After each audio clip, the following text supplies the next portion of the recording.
শুকরান। মাননেওয়ালা জামাত আল্লাহর জন্য, আমাদের ওঠা বসা চলা সব কার জন্য? আল্লাহর জন্য। এই যে যুবক ভাইরা, মাঝখানে খালি রাখা যাবে না। এই যে এখানে কি হয়েছে ভাই, বিশাল বড় পুষ্কুনি, দেই সমস্যা কি? মিশে যান, মজলিসটাকে সুন্নাত তরিকা মতো সাজান।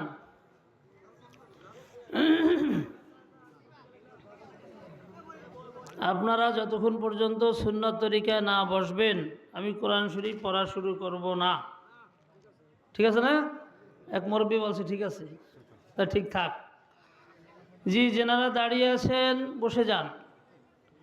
হাদিস শরীফের মধ্যে এসেছে লা ইয়াশকা জালিসুহুম, যেনারা বসবেন তেনারা মাহরুম হবেন না।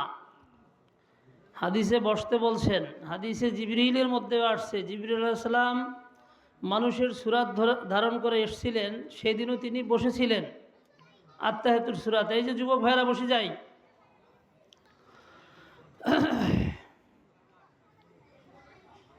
ভাই, কিছু কিছু বক্তা আছে, ওনারা কোরআন এবং হাদিসের বাহিরের কিচ্ছা কাহিনী বলেন। আমার আগে যিনি আলোচনা করলেন মুফতি তাজুল ইসলাম ফারুকি সাহেব, উনি কোরআনুল কারীমের ঘটনা বলছেন। আমি ওনার কথা বলছি না। কিছু কিছু বক্তা আছে যেনারা ভিত্তিহীন ঘটনা বলেন। ঘটনার বিপক্ষে না আমরা, কোরআনুল কারীমের মধ্যে ঘটনা আছে। তো আমি ডাইরেক্ট কোরআনুল কারীমের আয়াত পড়ি, অর্থ করি, ব্যাখ্যা করি, এই হলো বয়ান। সুতরাং এই মাহফিলে যদি কেউ আদব রক্ষা না করেন, তাহলে এটার পরিণাম ভয়াবহ হবে। কারণ এটা কোরআনের দরস। এটা কোরআনের কি ভাই? দরস। এই কোরআন 30 পারা কোরআন অর্থ করতে পারবেন কে কে? পারবেন কেউ? হাত উঠান তো। পারবেন না। অধিকাংশ মানুষের সূরায়ে ফাতিহাও ঠিক নাই। আলহামদু আর আলহামদু, এই দুই হার পার্থক্য আমরা পড়া শিখিনি। এই হলো আমাদের 60, 70, 80 বছরের জ্ঞানের সারাংশ। সুতরাং ধর্মীয় ব্যাপারে আমরা অনেক পিছিয়ে আছি কিনা বলেন? আছি কিনা? এই জন্য আদব দরকার। অর্ধেক এলেম আর অর্ধেক হলো আদব, এই দুইটা মিলে শরিয়াত। তো বসার আদব আছে, শোনারও কি আছে ভাই? আদব আছে। শোনার আদব কি? শোনার আদব, শোনা অবস্থায় কথা বলা যাবে না। সাহাবায়ে কেরাম লড়াচড়াও করতেন না। মাঝখানে খালি রাখা যাবে না, উঠাউঠি করা যাবে না। আমি বয়ান এখনো শুরু করি নাই, যেহেতু আমার পরে আর কেউ নাই, কেমন, এই জন্য আমি বয়ান শুরু করার আগে আপনাদেরকে রিকোয়েস্ট করব, যে সমস্ত ভাইয়েরা এখনও রাস্তায় আছেন, বাজারে আছেন, চানাচুর, মুড়ি, ঝালমুড়ি আর যা যা আছে এগুলো আপনারা সারা বৎসর খেয়ে থাকেন। বৎসরে 1 থেকে 2টা মাহফিল হয়, সেই দিনও যদি আপনি খাবার খেয়েই শেষ করে দেন, তো আমার তো মনে হয় না আপনি আখিরাত বিশ্বাস করেন। কি বলেন? আপনি কি পৃথিবীতে খেতেই আসছেন? সারা বছর তো খাইলেন, আজকে মাহফিলের দিনও আপনার খাবার। তো এই শরীরকে খাবার দিয়ে কি হবে? শরীর তো পচে যাবে। একটু রুহুকে খাবার দেওয়ার দরকার আছে কি না? এই কোরআন হলো রুহের খোরাক। আমি আর কথা লম্বা করছি না, আলোচনার দিকে চলে যাচ্ছি। আল্লাহ পাক আমাদের বলা এবং শোনাকে কবুল মঞ্জুর করেন। আমি সূরা বানী ইসরাইলের 2 জায়গা থেকে আয়াত পড়ব, আর সূরা মুমিনুনের শেষের পৃষ্ঠা, এর মধ্যে আলোচনা শেষ করার চেষ্টা করব ইনশাআল্লাহ। আমরা কথা বলবো না তো ইনশাআল্লাহ? পানি আছে? আছে? আলহামদুলিল্লাহ আলহামদুলিল্লাহি নাহমাদুহু ওয়া নাস্তাঈনুহু ওয়া নাস্তাগফিরুহু ونعوذ بالله من شرور أنفسنا ومن سيئات أعمالنا من يهده الله فلا مضل له ومن يضلله فلا هادي له وأشهد أن لا إله إلا الله وحده لا شريك له وأشهد أن سيدنا وسندنا وحبيبنا وطبيب قلوبنا ومولانا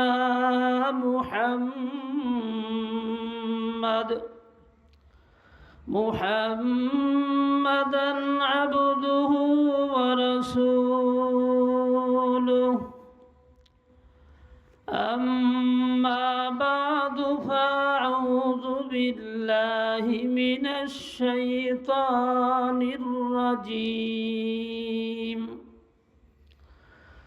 بسم الله الرحمن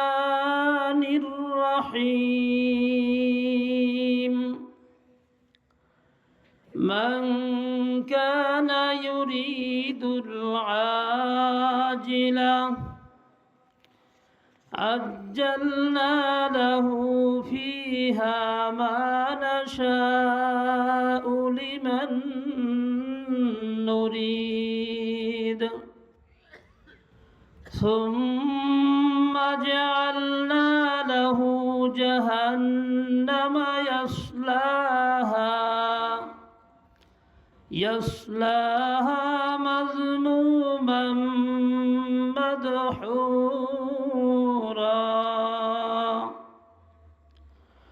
ومن أراد الآخرة وسعى لها سعيها وهو مؤمن فأولئك كان سعيهم مشكورا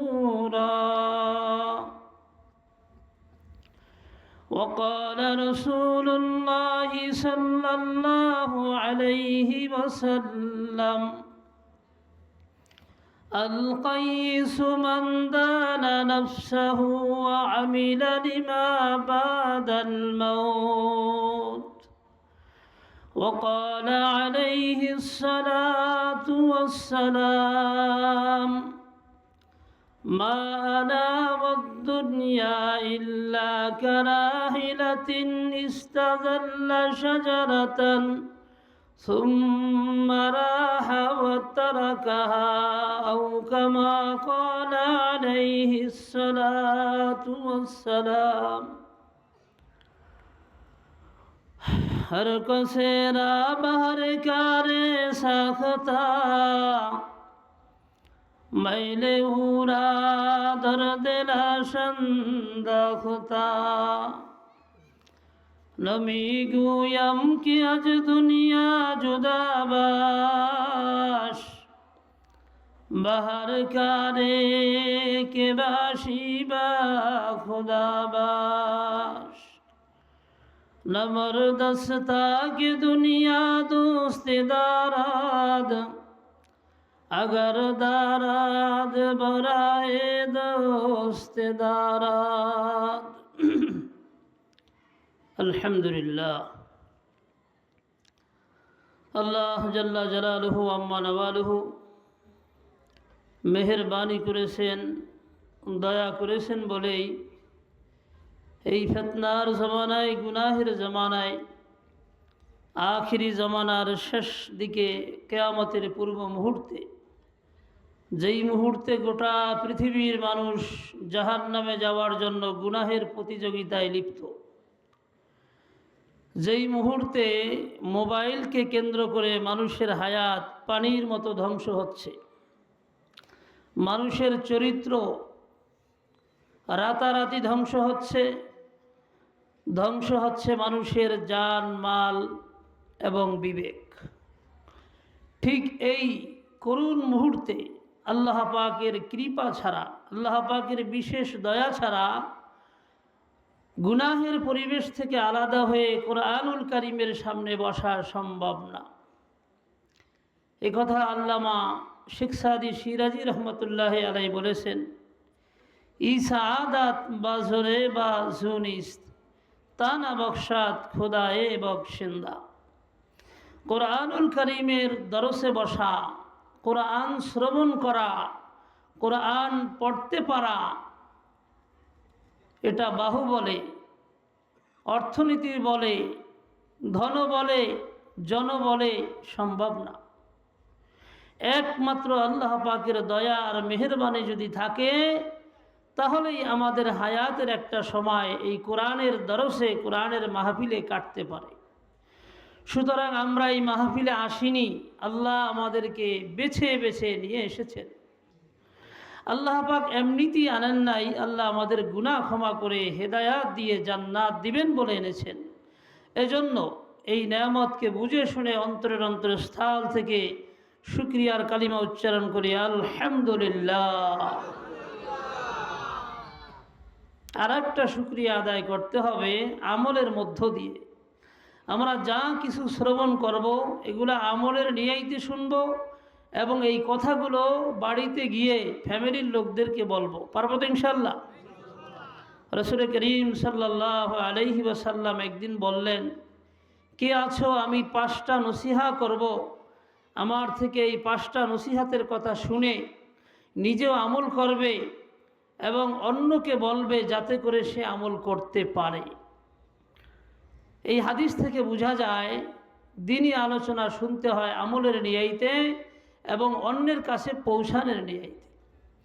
কারণ যদি আমি আমল করি তাহলে তো সওয়াব পাবো, আমার আমল কবুল নাও হতে পারে, কিন্তু আমার দ্বারা যদি আরেকজন এই আমল শিখে হতে পারে তার আমলটা কবুল হবে। এই যে আমি তাকে আমলের পথ দেখাইলাম, এই জন্য সে আমল করে তো সওয়াব পাবে, এক্সট্রা তার সমপরিমাণ নেকি আমার আমল নামায় লিখে দেওয়া হবে। আপনারা আসছেন বয়ান শুনে জান্নাতে যাবেন, কথাগুলো রেকর্ড হচ্ছে। আমার বয়ান শুনে জাহান্নামে যাওয়া লাগতে পারে, সত্য কথা। আমার বয়ান শুনে জাহান্নামে যাওয়া লাগতে পারে এজন্য যে আপনি যদি নিয়ত করে বসেন যে আমি যেই অপকর্মের সাথে জড়িত, যেই অপকর্ম করে আমি মজা পাইছি, হুজুররা যত ওয়াজই করুক আমি বাড়িতে যায়া এই অপকর্ম ছাড়ব না। বা হুজুর আসছে বয়ান করতেছে শুনলাম কিন্তু আমলের নিয়ত নাই, তাহলে এই যে কোরআন হাতে করে কোরআন পড়ে আপনাদেরকে আলোচনা করলাম, এই বয়ানটা হাসরের ময়দানে আপনার বিপক্ষে যাবে, আপনাকে জাহান্নামে নেওয়ার জন্য এই বয়ান দলিল হবে। আশা করি বুঝছেন। আল্লাহ পাক কালামে পাকের মধ্যে এক জায়গায় বলেন যে জাহান্নামীদেরকে আল্লাহ ডেকে বলবেন, যাদেরকে আল্লাহ এই পৃথিবীতে হায়াত দিয়েছিলেন এবং কোরআনের আলোচনা শোনার সুযোগ দিয়েছিলেন, সে হায়াত পেয়েছে, তার হায়াতে অনেক ঘটনার সাক্ষী হয়েছে, অনেক ধনীকে গরিব হইতে দেখছে, অনেক ইজ্জতের চেয়ারওয়ালাকে রাতারাতি পলাইতে দেখছে, বুঝেন নাই মনে হয়, অনেক অহংকারীকে একেবারে দুর্বল হতে দেখেছে। এই সমস্ত ঘটনা চোখের সামনে হওয়ার পরেও, অনেক জানাজা নিজে পড়ার পরেও নিজের আমলকে পরিবর্তন করে নাই, সেই ব্যক্তি হয়ে গেছে জাহান্নামী। কিন্তু সে চাইলে যে কোনো একটা মাহফিলে জীবনকে শুধরাইতে পারত। বয়ান শুনছে, বালেগ হওয়ার পর থেকে 70 বছর বয়ান বাদ দেয় নাই, কিন্তু সেই বয়ান থেকে যেই মেসেজ দেওয়া হয়েছিল, যেই গুনাহের ব্যাপারে আলোচনা করা হয়েছিল, ওই গুনাহ সে ছাড়ে নাই। সে শুধু বয়ান শুনছে কিন্তু আমল করে নাই। আজকের বয়ানটাও যদি সেই বয়ানের মতো হয় তাহলে এই বয়ান আমাদের বিপক্ষে যাবে কিনা বলেন? তাহলে বলছিলাম কি, বয়ান শুনে জাহান্নামে যাওয়া লাগতে পারে যদি ইচ্ছা করেন যে না আমি বেছে বেছে বয়ান শুনব। মনে করেন সুদের কথা বললাম, সুদখোর সে সুদের টাকা পুরা গ্রামে লাগায় রাখছে, এখন বড় বড় বক্তার ওয়াজ শোনে, সব ওয়াজ শোনে, নামাজ রোজা হজ জাকাত সব ওয়াজ তার কাছে ভালো লাগে, কিন্তু সুদের ওয়াজ তার কাছে ভালো লাগে না। দলিল হবে এই বয়ান তাকে জাহান্নামে নেওয়ার জন্য হুজ্জাত হবে। আল্লাহ পাক এই রেকর্ড ছেড়ে দিবেন, এই ভিডিও ছেড়ে দিবেন, আর বলবে আমার কালামে পাককে পড়ে পড়ে এইভাবে তোমাকে বোঝানো হয়েছিল, তুমি চাইলে সেই দিন শ্রদ্ধাইতে পারতা, তুমি আখেরাত বিশ্বাস করো নাই, তুমি দুনিয়ার একটু লাভ দেখেছো রাতারাতি, কিন্তু এর যে ভয়াবহ ক্ষতি অপেক্ষা করছিল সেই ক্ষতির কথাগুলা শুনেও এড়াইয়া গেছো। আমরা কি এমনটা করব, নাকি যেই আমলের কথা শুনবো সেটার উপর আমল করবো? ইনশাল্লাহ হাত উঠান তো। আল্লাহ আমাদেরকে এই মজলিস থেকে এমন আজম করে ওঠার তৌফিক দান করুক যে এরপরে আর কোনো বয়ান শোনার প্রয়োজন হবে না। এই একটা মজলিস থেকেই যদি আমরা ইচ্ছা পোষণ করি তাহলে এখান থেকেই জান্নাতি হয়ে ওঠা সম্ভব।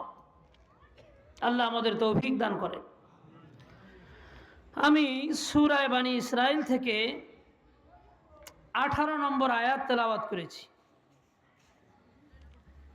আল্লাহ পাক বলেন, মান কানা ইউরিদুল আজিলাতা আজ্জালনা লাহু ফিহা মা নাশাউ লিমান নুরিদ। একটা কথা বুঝতে হবে যে দুনিয়া, আমরা সকলেই দুনিয়া চাই, খুব বেশি চাই। দুনিয়ার জন্য পড়ালেখা করি, দুনিয়ার শিক্ষায় শিক্ষিত হই। কোন শিক্ষায় শিক্ষিত হলে খুব বেশি টাকা কামানো যাবে ওই শিক্ষায় নিজেও শিক্ষিত হই, সন্তানদেরকেও টার্গেট করে শিক্ষিত বানাই।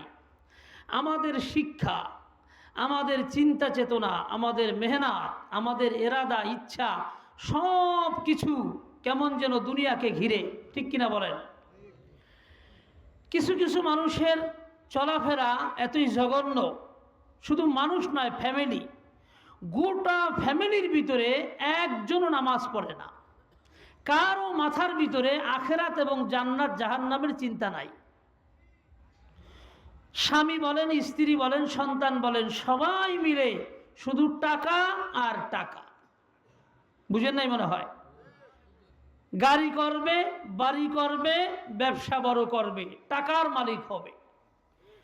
সে ইচ্ছা করেছে কোটি টাকার মালিক হবে, এলাকার বড় বাড়িটা তার হবে, চকের বিঘায় বিঘায় জমিন তার হবে। এই নিয়ত করে সে নিজে তো নেমেছে, তার ঔরজাত যত সন্তান পৃথিবীতে এসেছে সবাইকে ওই পথেই চালাইছে। এখন সেও যেমন আখেরাত বুঝে না, আখেরাতের আমল বুঝে না, তার এই ফ্যামিলির কেউ আখেরাত বুঝে না। ওই ফ্যামিলির কারো সূরা ফাতিহা ঠিক নাই, কথা বলেন, কারো অজু গোসলের মাসলা জানা নাই, কিন্তু প্রত্যেকের হাতে এক একটা টাচ মোবাইল, প্রত্যেকের হাতে এক একটা টাচ মোবাইল। সূরা ফাতিহা ঠিক নাই, সূরা ফাতিহার হা আর হা এই দুই উচ্চারণের পার্থক্য বুঝে না, কিন্তু মোবাইলের এমন কোনো অপশন নাই যা সে বুঝে না। কোন সাহাবীর নাম তার মুখস্থ নাই, হাত্তাকে নবীদের নামও তার মুখস্থ নাই, কিন্তু হিন্দুস্তান আর বাংলাদেশ নাই, সারা পৃথিবীর নামি দামি নায়ক নায়িকার নাম মুখস্থ। শুধু মুখস্থই না, সে যখন গেঞ্জি কিনতে যায় ওই নায়ককে ফলো কইরা যায়, তার আইডল হইছে নায়ক। আর এই মহিলা যখন মার্কেটে যায় মাথার ভিতরে নায়িকা নিয়ে যায়, কথা বুঝেন নাই? নায়ক নায়িকার নাম মুখস্থ থাকবে না কেন? সাহাবায়ে কেরাম এবং নবীগণের নাম না জানারই কথা, কারণ সাহাবায়ে কেরাম আর নবীগণের জন্য তো আলাদা কোনো চ্যানেল নাই, আছে? সে তো সিরিয়ালে লাগাই দিছে নিজের জীবনকে, ঘরের মধ্যে সিরিয়ালে লাগাই দিছে, গোটা ফ্যামিলি সিরিয়াল। আর এখন তো সিরিয়াল লাগে না, সিরিয়ালে তো বোঝেন না একটু ভিড়াভিড়ি হয়, প্রত্যেকের হাতে টাচ মোবাইল, কোনো সিরিয়ালে লাগে না, প্রত্যেকের আলাদা। আবার নিয়ে নিছে ওয়াইফাই। কি নিছে? ওয়াইফাই। ঠ্যাঙ্গের উপরে ঠ্যাং থুইয়া, কেমন লুঙ্গি আছে না নাই খবর নাই, জানলার ভিতরে হাত পাও একখান বাইকেরা দিয়া শীতে রইছে, ওই ধারে রাজ্যে 2টা বাজে গেছে, খবরও নাই। জান্নাত আর জান্নাতের নেয়ামত দেখতেছে নাকি? এই তো আমাদের জীবন। আর বুড়াগুলার অবস্থা হলো, এরা বিকালবেলা চা খাইতে যায়। এ ভাই, একটা চা বানাইতে কয় মিনিট লাগে? সর্বোচ্চ 5 মিনিট। গরম চা জুরাইয়া খাইতে লাগে 10 মিনিট, 15 মিনিটে চা খাওয়া শেষ। আরে চা খাওয়া তো একটা বাহানা মাত্র। কয় বুড়া কই গেছে? কয় চা খাইতে গেছে। চা খাইতে গেছে বিকালে, আসছে 11টায়। চা খাইছে, হ্যাঁ? যুবতী নারীর ড্যান্স দেখছে। কি দেখছে? যুবতী নারীর ড্যান্স দেখছে। ঘরের ভিতরে পুতের বউ আছে, আত্মীয় স্বজন আছে, এদের সামনে তো হুহা করতে পারে না। কেমন? ওই 3-4 বুড়া একসাথে বইয়া এইবার টিভি দেখে। এরপরে যখন যুবতীরা নাচে, চা ঠান্ডা হয়ে গেলে অটোমেটিক আবার গরম হয়ে যায়। এই হলো আমাদের জীবন। দিনও এভাবে কাটতেছে, রাতও এভাবে কাটতেছে। অন্তরের ভিতরে আছে দুনিয়া, টাকা পয়সা, ধন দৌলা, আর কিছু না। আর 4 দোকানের গপগুজারি কি? কার ছেলে ইটালি পৌঁছে গেল আর কারটা লিবিয়ায় ধরা খাইল, আর কে এখন যাওয়ার পথে আছে, কে বিল্ডিং এর কাজ ধরছে, এছাড়া আর কোনো আলোচনা নাই। আর হলো আওয়ামী লীগ, বিএনপি, জাতীয় পার্টি। এবার কি জামাত আসবে না চরমনাই আসবে, নাকি বিএনপি আসবে, আওয়ামী লীগ তো শেষ। এই আলোচনা করতে করতে রাত 11:30। বাসায় আসছে ঘুমাইবে, এখন দেখে বাসার ভিতরে এরা ছবি দেখতে আছে। চিন্তা করছে শীতকাল, আর একটু গরম না হইলে, বুঝেন না, হয়তো না, এখানে আসি আবার চিতইয়া দেখতেছে। ওখানে দেখছিল বইয়া, এখানে ট্যাগ লাগাইয়া চিতইয়া। 3-4 জনে মিল্লা ছবি দেখতে আছে, অটোমেটিক এক একটা ঘুমাইয়া পড়তে আছে আল্লাহর ওলিরা। খবরও নাই, সব ঘুমাইয়া গেছে, টিপি আপন অবস্থায় চলতে আছে। এখন দেখে ফেরেশতারা, এখন দেখে কারা? ফেরেশতারা। এই তো আমাদের জীবন। আহা দরদিলে মাসদ বারজু দিল বা খুজা খুজা নাহাম তনহামা দাগ দাগ শুধ পুম্বা খুজা খুজা নাহাম। কবি বলেন, সারা শরীরে ক্ষত, ঔষধ দিমু কত। আমরা মুসলমানরা ইসলামের কোন সাইড রাখছি? ইসলাম বাদ দেন, আমাদের জীবনের কোন সাইড রাখছি? যুবক পোলাহান, তার চেহারার ভিতরে একটা নূর থাকার কথা। যুবক পোলাহান, সুন্দর ছেলে, ঠোঁট কালো হয়ে গেছে, গাল, বুঝেন নাই মনে হয়, 80 বছরের বুড়ার মতন এই গাল লাগিয়ে গেছে, খালি হাড্ডি আছে। আর মাজায় মাজায় বাজারে যত বেল আছে একটাও মাজায় লাগে না, বুঝেন নাই মনে হয়, একটাও মাজায় লাগে না, মাজা তো শেষ। ওই যে রাস্তার পাশে এক পায়ের উপর আর এক পাও দিয়া এই যে লইছে কোরআন শরীফ, কথা কয় না কা? কি রাস্তায় দাঁড়ানো, বাপ আহে না চাচা আসে না শ্বশুর আসে, কথা কয় না কা? এটা কি রাস্তা না ঘরের কাছারি? কোনো খবর নাই, গেছে গা ওখানে 1 ঘন্টা আধা ঘন্টা। এভাবে আমাদের হায়াতগুলো 4 দোকানে, সিপা চাপায়, অলিগলিতে, ক্ষেতের মধ্যে, বুঝেন নাই মনে হয়, ওই বাঁশের ঝাড়ের ভিতরে হায়াত শেষ হয়ে যাচ্ছে। আর এই যে বাপ মা যে এত বড় আল্লাহর ওলি জন্ম দিয়া ছেড়া দিছে, রাত বাজে 12টা, সিপাগলির মধ্যে বয়ে রয়েছে আন্দারে। কিরে তোর বাপ মা নাই, তোর ঘর বাড়ি নাই, তো এই জায়গায় পরিশোধ কা? ওই জায়গায় বৈশা বৈশা বাবারে খায়। কি খায়? বাবারে খাইলে তো ওইসই সত্যিকার অর্থেই বাবা এবং মাকে খায়। কেমনে খায় শুনবেন? সারা বাংলাদেশের মানুষ দিয়া ওর বাবা মারে গালি খাওয়ায়। কারণ ওর জিন্দেগি তো শেষ, ওর চোখ শেষ, জওয়ানি শেষ, মাজা শেষ, কিচ্ছু নাই ভিতরে। এখন বিবাহ করতেও ভয় পায়। বিবাহ করার 3 মাসের ভিতরে বউ জায়গা। জিন্দেগি তো শেষ করছেই, ওদিকে জান্নাত তো শেষ, আখেরাত তো শেষ। সরকারি সবচেয়ে বড় সম্পদ টাকা, এই টাকাও শেষ। এই বাবা খাইতে যায় আর টাকার কোনা পড়ছে না, এই টাকা সারা বাংলাদেশ ঘোরে। আচ্ছা, এই টাকা কি আজামের কাছে যায় না? কথা কয় না কা? এই কোনা পোড়া টাকা যখন আমার কাছে আসে, মনে চায় গালি দিতে, দেই না। এতটুক বলি, বর্তমান সমাজের যুবকের কি অবস্থা টাকার কোনা দেখলেই বোঝা যায়। কিন্তু এই টাকা আজামের হাতে পড়ে কিনা কয় না কা? ওই আজামে কি টাকা সুন্দর মতন আর একজনে দিয়ে দেয় না? ওর বাবা মারে কম পক্ষে 10টা গালি দেয়। সারা বাংলাদেশে এই পুরা টাকা চলে, আর অটোমেটিক ওর বাবা মার গালি দেওয়া হয়। তো নিজের জীবন তো শেষ, বাবা মারে আসলেই খাইছে। বুঝেন নাই মনে হয়? কয় না ইয়াবা খায় বাবা খায়, আসলেই বাবারে খাইছে, মারেও খাইছে।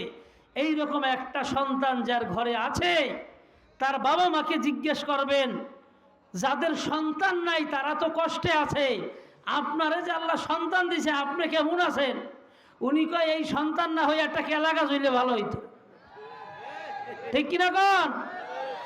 তাহলে যেই সন্তানের উপরে বাবা মা নারাজ, সমাজের বোঝা, সমাজ শেষ, রাষ্ট্র শেষ, রাষ্ট্রীয় সম্পদ শেষ। এর জন্যই তো জান্নাতুল ফেরদাউস অপেক্ষা করতেছে, নাকি?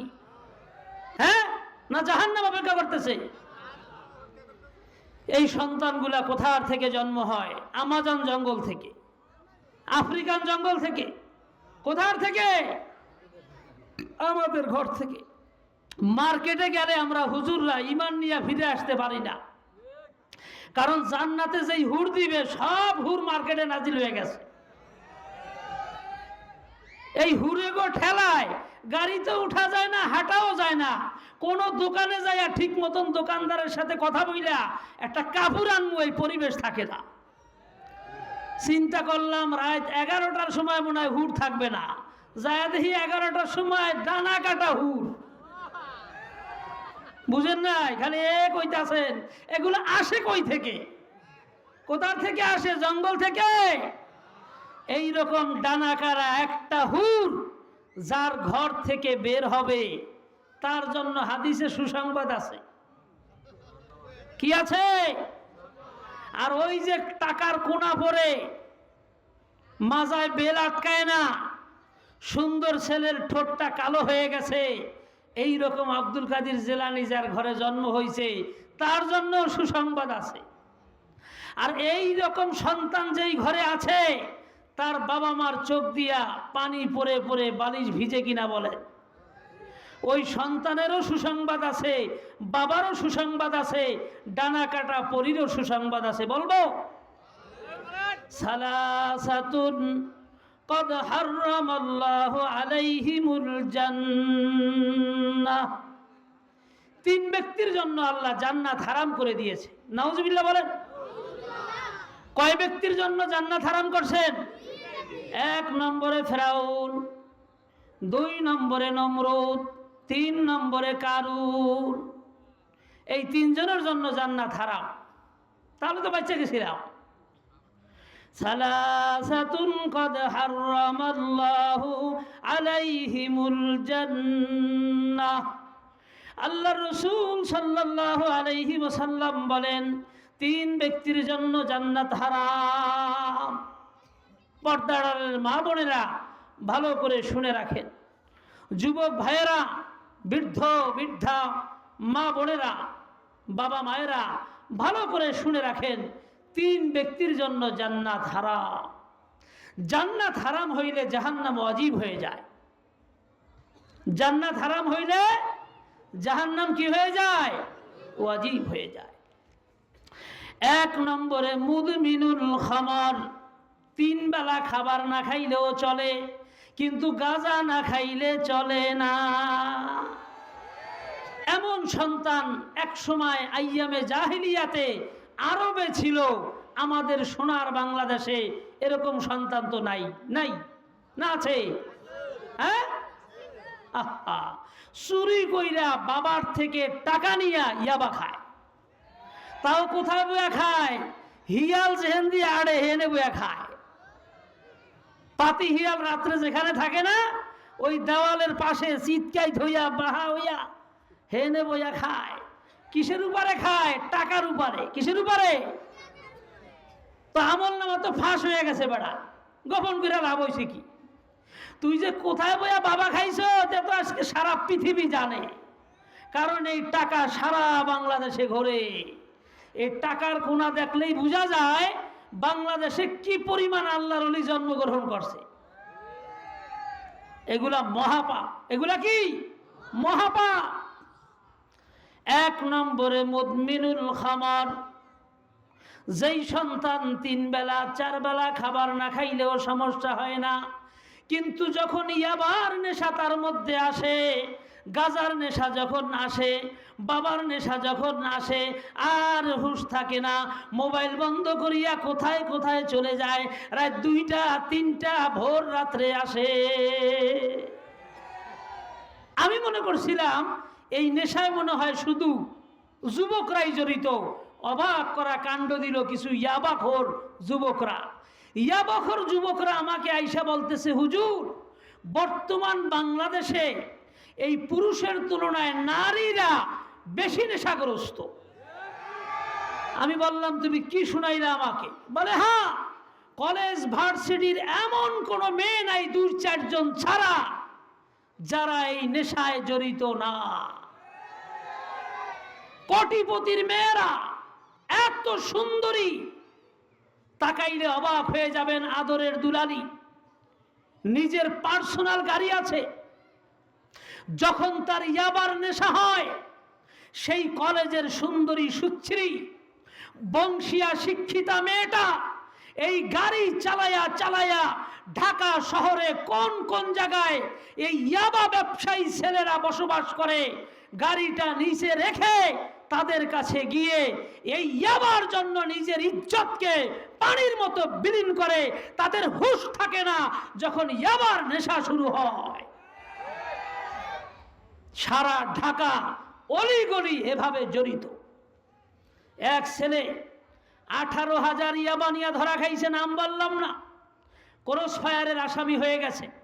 আমি বললাম, তুমি তো আর জীবনে কোনোদিন ইয়াবা ব্যবসা করবা না। কয়, হুজুর বললেন কি? ইয়াবা তো জান্নাত, যেমন টাকার বান্ডিল এমন নারীর বান্ডিল।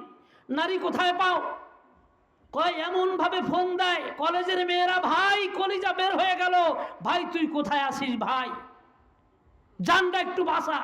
কয়, যত টাকা চাই অত টাকা দেয়, বান্ডিল ভরে টাকা দেয়। রাত্রে ইয়াবা খেয়ে চলে যায়, হাতে কোরআন, নাম বললাম না। সারা বাংলাদেশের এই ভার্সিটিগুলোর ম্যাক্সিমাম মেয়েরা নেশায় জড়িত। আমরা জানি না ঢাকা শহরের ভিন্ন চিত্র। তাহলে এই ঢাকা শহরের মেয়েরা সবাই কি ঢাকার? না এই গ্রাম থেকে আমাদের অনেক বোনেরা পড়ালেখার জন্য, উচ্চ শিক্ষার জন্য ঢাকা যায়, ঠিক কিনা বলেন? আমরা কি খবর রেখেছি? আমার মেয়েটার বিয়ের বয়স হয়েছে, বারবার বলতেছি বিয়ে বয়, বলে না এখনো আমার সময় হয় নাই। এই মেয়ের 25 পার হয়ে গেছে, 30 ধর, এখনো বিয়ের বয়স হয় নাই। আমি জানতে চাই এই মেয়ের বিয়ের বয়স কবে হবে? সে বিয়ে দিয়ে করবে কি? সে তো নেশায় জড়িত। তার 1 জন আর 2 জন না, তার শত শত বন্ধু রয়েছে। বিয়ের কাম তো সে সেরে ফেলেছে বহু আগে। সুতরাং সে এক জায়গায় কেন বেঁধে থাকবে? সে তাসলিমা নাসরির বোন হয়ে গেছে পড়ালেখা করতে করতে। এইরকম কিছু ছেলেও আছে। গার্জিয়ানদেরকে বলছি, ভালো করে শুনেন, একটা সন্তান যদি কোনো ফ্যামিলির এভাবে পচে যায়, হোক সে যত বড় শিক্ষিত, একটা মেয়ে যদি কোনো ফ্যামিলির এভাবে পচে যায়, হোক সে যত বড় শিক্ষিতা, সে যেই ফ্যামিলির হোক, আল্লাহর কোরআন হাতে ধরে বলছি, মুহাম্মদুর রাসূলুল্লাহ সাল্লাল্লাহু আলাইহি ওয়াসাল্লাম কখনোই কোনো মিথ্যা মেসেজ দেননি। আল্লাহ রসুল বলেছেন, এই রকম নেশাগ্রস্ত সন্তান, এই রকম নেশাগ্রস্ত যুবক যুবতী এবং যুবক যুবতী এবং বুড়া, অনেক বুড়াও আছে এরকম নেশায় জড়িত, এদের জন্য আল্লাহর জান্নাত হারাম। মুদমিনুল খামার, খাবার না খায়া থাকতে পারে, পানি না খায়া থাকতে পারে, শীতের পোশাক ছাড়া থাকতে পারে, কিন্তু ইয়াবা ছাড়া থাকতে পারে না। হাতটাকে জেলখানায় দিলে পুলিশকে বলে, ভাই যদি মাঝে মধ্যে একটু গাঁজা না দেন ভাই মারা যাবো। কিন্তু এমনও নেশাগ্রস্ত ছেলে আছে কিনা বলেন? ভাত না দিলে সমস্যা নাই, মাঝে মাঝে একটু দিয়েন ভাই, বাইরে এটা হাতে মানে ভাই আপনার মোবাইল নম্বর আর নামটা কর, মাঝে মাঝে দিয়েন ভাই, মারা যাম বাঁচবো না ভাই। পুলিশ বলছে আমাকে, হুজুর কত বড় বুকের বাড়া, ও নেশা করে দেখতে আবার ধরছি, এমন নেশাখোর আমারে কয় মইরা গেলে খবর আছে, মাঝে মাঝে দিয়েন। এই রকম নেশাখোরের জন্য আল্লাহর জান্নাত হারাম। এয়া বাংলাদেশে নাই, এই ওয়াজ করে লাভ নাই বাংলাদেশে, কারণ এইরকম নেশাগ্রস্ত লোক বাংলাদেশে নাই। তাহলে রিহাব বানাইছেন কেন? কথা বলে না, রাস্তার মোড়ে মোড়ে রিহাব কেন? এই র্যাব দিয়ে পিড়ায় কেন? কেনাকা আমার এক বন্ধু, নাম বললাম না, মাদারীপুরের আশেপাশে, আমাকে বলতেছে, হুজুর 1 কোটি টাকার উপরে নেশা খাইছি আমি বললাম, ভাই এই টাকাগুলো আমার দিলে তো মাদ্রাসা করতে পারতাম। 1 কোটি টাকার উপরে সে নেশা খাইছে, আল্লাহর কোরআন হাতে ধরে বলছি। একজন সন্তান নেশাগ্রস্ত হয়ে এই নেশা জাতীয় দ্রব্য খেয়ে সে নিজেই বলতেছে 1 কোটি টাকার উপরে নষ্ট করেছে। আহা, এই টাকার হিসাব হবে কিনা বলেন? তার জওয়ানি নষ্ট হয়েছে, হিসাব হবে কিনা? তার হায়াত নষ্ট হয়েছে, হিসাব হবে কিনা? আল্লাহ সুন্দর একটা বিবেক দিয়েছে, এখন সে আল্লাহর বিরুদ্ধে অভিযানে নামছে। আল্লাহ তুমি আমারে কেন পাগল বানাইলা না? তুমি আমারে পাগল বানাইতে আমি পাবনা থাকতাম কত ভালো হইতো। এত সুন্দর একটা মেধা, এত সুন্দর বিবেক, এত সুন্দর বুদ্ধি কেন দিলা? আজ থেকে তোমার সৃষ্টির উপরে আমার অভিযান। আমি নেশা খেয়ে খেয়ে এই মাথা নষ্ট করে 3 রাস্তার মোড়ে মাতাল হয়ে থাকবো, আর বিল্ডিং ঠেললে বলবো, এই রাস্তার উপরে বিল্ডিং করছে কেনা, সরা নাহলে হালাই দিলা। বিল্ডিং কি রাস্তার উপরে? বিল্ডিং তো বিল্ডিং এর জায়গায়। মাথা নষ্ট কইরা বিল্ডিং ঠেলে আর কয় রাস্তার উপর থেকে বিল্ডিং হরা। এই ছেলেটা কিন্তু শিক্ষিত, আল্লাহ তাকে সুন্দর একটা মেধা দিয়েছিল। ইচ্ছাকৃতভাবে এই মেধা নামক নেয়ামতের উপরে নিজের পায়ে নিজে কুড়াল মারার মতো নিজের ব্রেনে কুড়াল মেরে দিয়েছে। ভালো স্টুডেন্ট ছিল, এই নেশাগ্রস্ত হয়ে নিজে ধ্বংস হয়েছে, পরিবার ধ্বংস করছে, তার মাধ্যমে অনেক যুবকের জীবন নষ্ট হয়েছে, অনেক যুবতীর জীবন নষ্ট হয়ে গেছে। আজকে সে সমাজের ভিতরে একটা হুমকি হয়ে রয়েছে। ভদ্রলোকেরা তারে দেখলে সালাম দিয়া একটু দূরে দিয়া যায়, কখন কার উপরে খেপে বসে জানা নাই। এটা মানুষ না জানোয়ারে পরিণত হয়েছে বলেন। এইভাবে যারা ইচ্ছাকৃতভাবে নিজের সম্পদ নষ্ট করে, রাষ্ট্রীয় সম্পদ নষ্ট করে, বাবা মার কলিজায় আঘাত দিয়ে আল্লাহর নেয়ামত মেধাকে নষ্ট করে, যেই মেধা দিয়েছিল, নিজে দিন শিখবে, নিজের মধ্যে দিন প্রতিষ্ঠা করবে, মানুষকে দিনের দিকে ডাকবে, আল্লাহর পথে ডাকবে, সমাজ শুধরাবে, তার দ্বারা এই জাতি কিছু পাবে, ঠিক কিনা? জাতি তো কিছু পাই নাই, সে জাতির জন্য একটা বিষাক্ত কালো সাপ হয়ে দাঁড়িয়েছে। আল্লাহ বলে তার ঠিকানা জাহান্নাম। সুতরাং রাসূল সাল্লাল্লাহু আলাইহি ওয়াসাল্লাম যে বলেছেন নেশাগ্রস্ত ছেলে তার জন্য জান্নাত হারাম। জান্নাত হলো শান্তির জায়গা। এই রকম নেশাগ্রস্ত লোকরা যদি জান্নাতে দেয়, ওই জান্নাতের ভিতরে আল্লাহ ওয়ালারা থাকবে, ও তো পুরা জান্নাত নষ্ট করে ফেলাইবে, কথা বলে না। সুতরাং জান্নাত ভদ্রলোকের জায়গা, এই অভদ্রকে ওখানে দেওয়া হবে না, সব অভদ্রকে চুলায় দেওয়া হবে, ওই চুলার নাম হলো জাহান্নাম।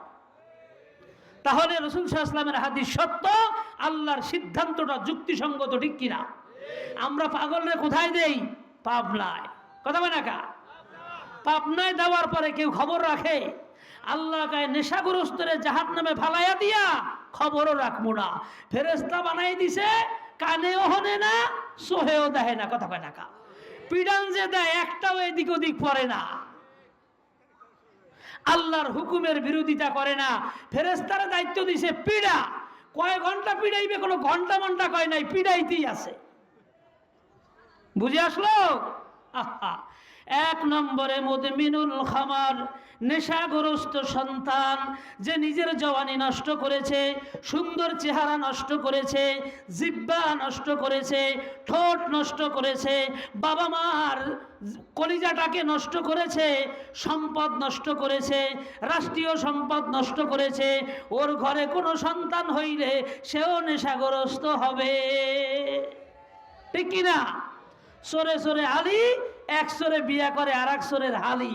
ও যখন বিয়া করাইবে সন্তান রে, বা নিজে বিয়ে করবে, আর এক নেশাগ্রস্তর মাইয়া বিয়া করবে। এমন মেয়ে বিয়ে করবে, ওই মেয়ে বাবা পাচার করে। কারণ ও চিন্তা করবে যে আমি তো ইয়াবার ব্যবসায়ী করবো, তো বউ একটা বাচ্চা নিবে কোন জায়গার থেকে জানেন? ওই যে রাতারাতি ইয়াবা ব্যবসা করে না কিছু মহিলা, ওই একটা বিয়া করে নিবে। ও চিন্তা করবে ওরে বিয়া করলে মহিলা মানুষ, তো ওর মাধ্যমে গাঁজা আর বাবা পাচার করা যাইবে। আমি দেখাবো আঙ্গুল দিয়া, এই মাদারীপুরে আছে, আমার জানা আছে ইতিহাস। তাহলে মুদমিনুল খামর, যারা নেশাগ্রস্ত, তাদের জন্য জান্নাত হারাম। কেন হারাম? একটার দুইটা অপরাধ তারা করে নাই। যেই জমিনে নেশা খাইছে এই জমিন সাক্ষী, দুই কান্দের ফেরেশতা সাক্ষী, আল্লাহ নিজে সাক্ষী। এই সম্পদ নষ্ট করেছে এই নেশাগ্রস্ত লোকটা, যে আল্লাহর বিরুদ্ধে লাগছে, যে আল্লাহ কেন আমাকে সুস্থ বানাইছো? কিতাবে লেখে এই সন্তান যদি নেশা ছাইরা তওবা না করে, হাসরের ময়দানে তাকে নেশাগ্রস্ত ভাবে উঠানো হবে, লাথি দিয়ে জাহান্নামে ফেলে দেওয়া হবে। এই রকম নেশাগ্রস্ত কোন সন্তান যদি কারো ঘরে থাকে, ওই বাবা মা যদি 500 দানার তসবিহ টেপে, কাম হবে না। এই সন্তান এই পথে কেন গেল? ছোটবেলা থেকে তারে কেন কন্ট্রোল করে নাই? আজকে সে রাষ্ট্রীয় সম্পদ, টাকার কোনায় আগুন কেন ধরায়া দিল? এই রকম কুলাঙ্গার তুমি কেন জন্ম দিলা? এই জন্য তোমার জন্য জান্নাত হারাম। নাম্বার 2, আকুল্লিল ওয়ালিদাইন, যেই সমস্ত সন্তানরা বাপ মার অবাধ্য, যাদের জন্য বাবা মা ঠিক মতো ঘুমাইতে পারে না, ঠিক মতো খাইতে পারে না। একটা সময় ছিল, ছোটবেলার কথা মনে আছে, বাড়িতে আমরা গল্প করতে থাকতাম, কথাবার্তা বলতাম নির্দ্বিধায়, কারণ মায়ের সামনে সন্তান কথা বলতে কোনো দ্বিধা করে না। কিন্তু বাবা ছিল একটা সিংহ বাবা, যদি শুনছে বাবা কাজ দিছে, দরজায় এসেছে, মা মার জায়গায় চলে গেছে, বুঝেন নাই? ছেলে দৌড়ে চলে গেছে পড়ার টেবিলে, আস্তে সব ভদ্র হয়ে গেছে। গল্প কিন্তু মাঝখানে আসিল, জায়গায় শেষ। বাবা এসেছে বাসায়। আর এখনকার অবস্থা সম্পূর্ণ ভিন্ন। বুড়া বুড়ি গল্প করতেছে, স্বামী স্ত্রী কথা বলতেছে নিশ্চিন্তায়, হঠাৎ করে হুন্ডা হুম করে উঠছে, এবার কয় কি আইছে, বুঝাইবারে মজার। আস্তে দুইজন আলাদা হয়ে গেছে, এইবার জিকির করতে আছে, আল্লাহ বাঁচাও, কখন ঘরের তোর বাইরে আইবে, বুঝেন নাই? খাবার দিছে, মন মতো হয় না, দিছে একটা আশা, কথা হয় না কা, এই তুই কই গেছিলি, কই গেছিলি, তোমার তার জিগাম নাকি, এত বেশি বোঝো কা? ওরে বাবা, এটা কি জন্ম দিছে? এক ধমকে বুড়া চুপ। অথচ কোরআন বলছে ওয়ালা তাকুল্লাহুমা উফ। কোরআনুল কারীমের মধ্যে বলা হয়েছে, তুমি যদি কোনো আঘাত পাও, ছোট্ট একটা আঘাত পাইছো, বেশি বড় না, এই আঘাতটা সেরে গেছে, আঘাতটা পাইছিলা রাস্তায়, এই কথাটা বাড়িতে যাইয়া তোমার মাকে বলিও না যে মা আমি অ্যাক্সিডেন্ট করা ধরছিলাম, একবারে প্রায় লেগে গেছিল, হালকা একটু লাগছে। বলে এ কথা বলতেই অ্যাক্সিডেন্ট তোমার পায়ে যেমনই করুক, মার কলিজায় ঠিকই অ্যাক্সিডেন্ট করবে, মা জায়গায় আঘাতপ্রাপ্ত হবে। অথবা মা তোমাকে বললো এই কাজটা করো, না আমি পারবো না, মেয়েরা কয় কিনা বলেন, আর কেউ পায় নাই, আমারই পাইছে, এতটুকু বলা যাবে না। সেখানে ধমক দিয়া বসায় রাখে। পাশের ঘরে বুড়া বুড়ি শুইবে, রাত বাজে 12টা, 12টার সময় আইছে গান ছেড়ে দিছে। এখন আর গানের আওয়াজে শুইতে পারে না। কয় বাবা আর কত শুনবি, একটু বন্ধ কর। কে হনে কার কথা। ভাত থুইয়া দিছে, ভাত পচতে আছে, হে মোবাইলে দেখতে আছে, গোটা দুনিয়ার খবর রাখে, নিজের খবর নাই। এরপরে বলছে এখন একটু ঘুমা, 12টা বাজছে। এমন ধমক দিছে ওনাকে 12টা বাজায় থুয়ে দিছে। এরকম সন্তান নাই বাংলাদেশে, নাই। আল্লাহ রসুল বলেন যখন দেখবা এই সন্তানেরা বাবাকে আর মাকে চাকরের মতো পরিচালনা করে, যখন দেখবা সন্তান বাবা মাকে ধমকায়, বুঝে রাখবা কিয়ামতের বেশি দিন বাকি নাই। এজন্যই বলছিলাম কিয়ামতের আগ মুহূর্ত সময় একবারে ঘনিয়ে গিয়েছে। ভাইরা আমার, তাহলে যারা মুদমিনুল খামার, নেশাগ্রস্ত, ছেলে হোক মেয়ে হোক, বুড়া হোক বুড়ি হোক, যারা নেশায় জড়িত, তাদের ঠিকানা জাহান্নাম। নাম্বার 2, যেই সন্তান বাবা মাকে কষ্ট দেয় তার ঠিকানাও জাহান্নাম। নম্বর 3, ওই গার্জিয়ানের ঠিকানা জাহান্নাম যেই গার্জিয়ানের ঘরে এই রকম আল্লাহর ওলি জন্মগ্রহণ করে, যেই অলিরা ওই হিয়ালের বাসার ভিতরে বয়া বয়া টাকার কোনা পড়ে। বুঝেন নাই মনে হয়? এরে বলা হয় আরবিতে দায়ুস। কি বলা হয়? দায়ুস।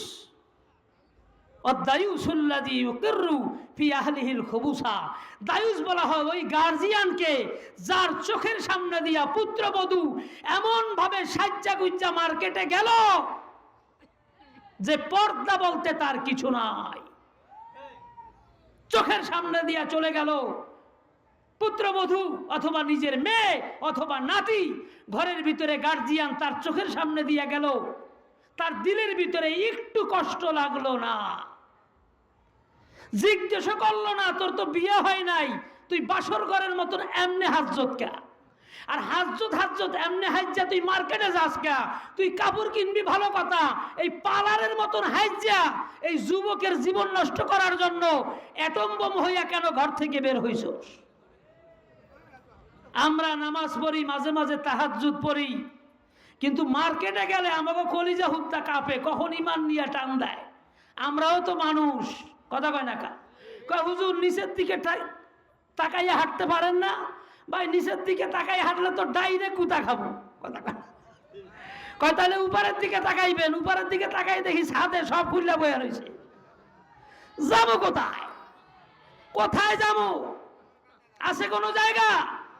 এগুলা কোথার থেকে আসে? রমজান মাসে রোজা নিয়া এই মার্কেটে যাইয়া ফিরে আসার কোনো কায়দা নাই। রোজার 12টা বাজায় ফেলাইবে, কোনো দোকানে বসার কোনো কায়দা নাই। আর দোকানদাররা তো মাশাআল্লাহ ব্যবসা বুঝা গেছে। এরা যদি দেখে হুজুর সাথে সাথে মাথায় আহে 15,000 টাকা বেতন, 10,000 টাকা, আধা ঘন্টা দরদাম করবে, ওই হুজুরের জাগাই দেয় না, ফিরেও তাকায় না। আর যদি দেখছে যে ভেন্ডি ব্যাগটা দামি, চুলমুল এলোমেলো কইরা ছোটখাটো পোশাক পইরা আইছে, কয় এটা জাপানি পার্টি, আফা আফা আসেন, আফা আফা, ভাই বেড়াদার যা আছে সব বাই করে দিয়া আফারে বসায়। আফার লাগে 2 মিনিট কথা কইয়া আফার 12টা বাজায় দেয়। এই চুপ থাক। এই সমস্ত লোক ভদ্র ফ্যামিলির এই আফারে কোনোদিন দরদাম করতে দেখি নাই। আসলে দরদাম করে, কিন্তু যেই কথা বলছে এখন আফা আর দরদাম করবেই না, দিছে কাম দিয়া। কারণ ওনারা বড় লোক মানুষ, ওনাদের সাথে দরদাম করা লাগে না। সব সময় আমার দোকান থেকে মাল নেয়, আসলে একদিনও নেয় নাই।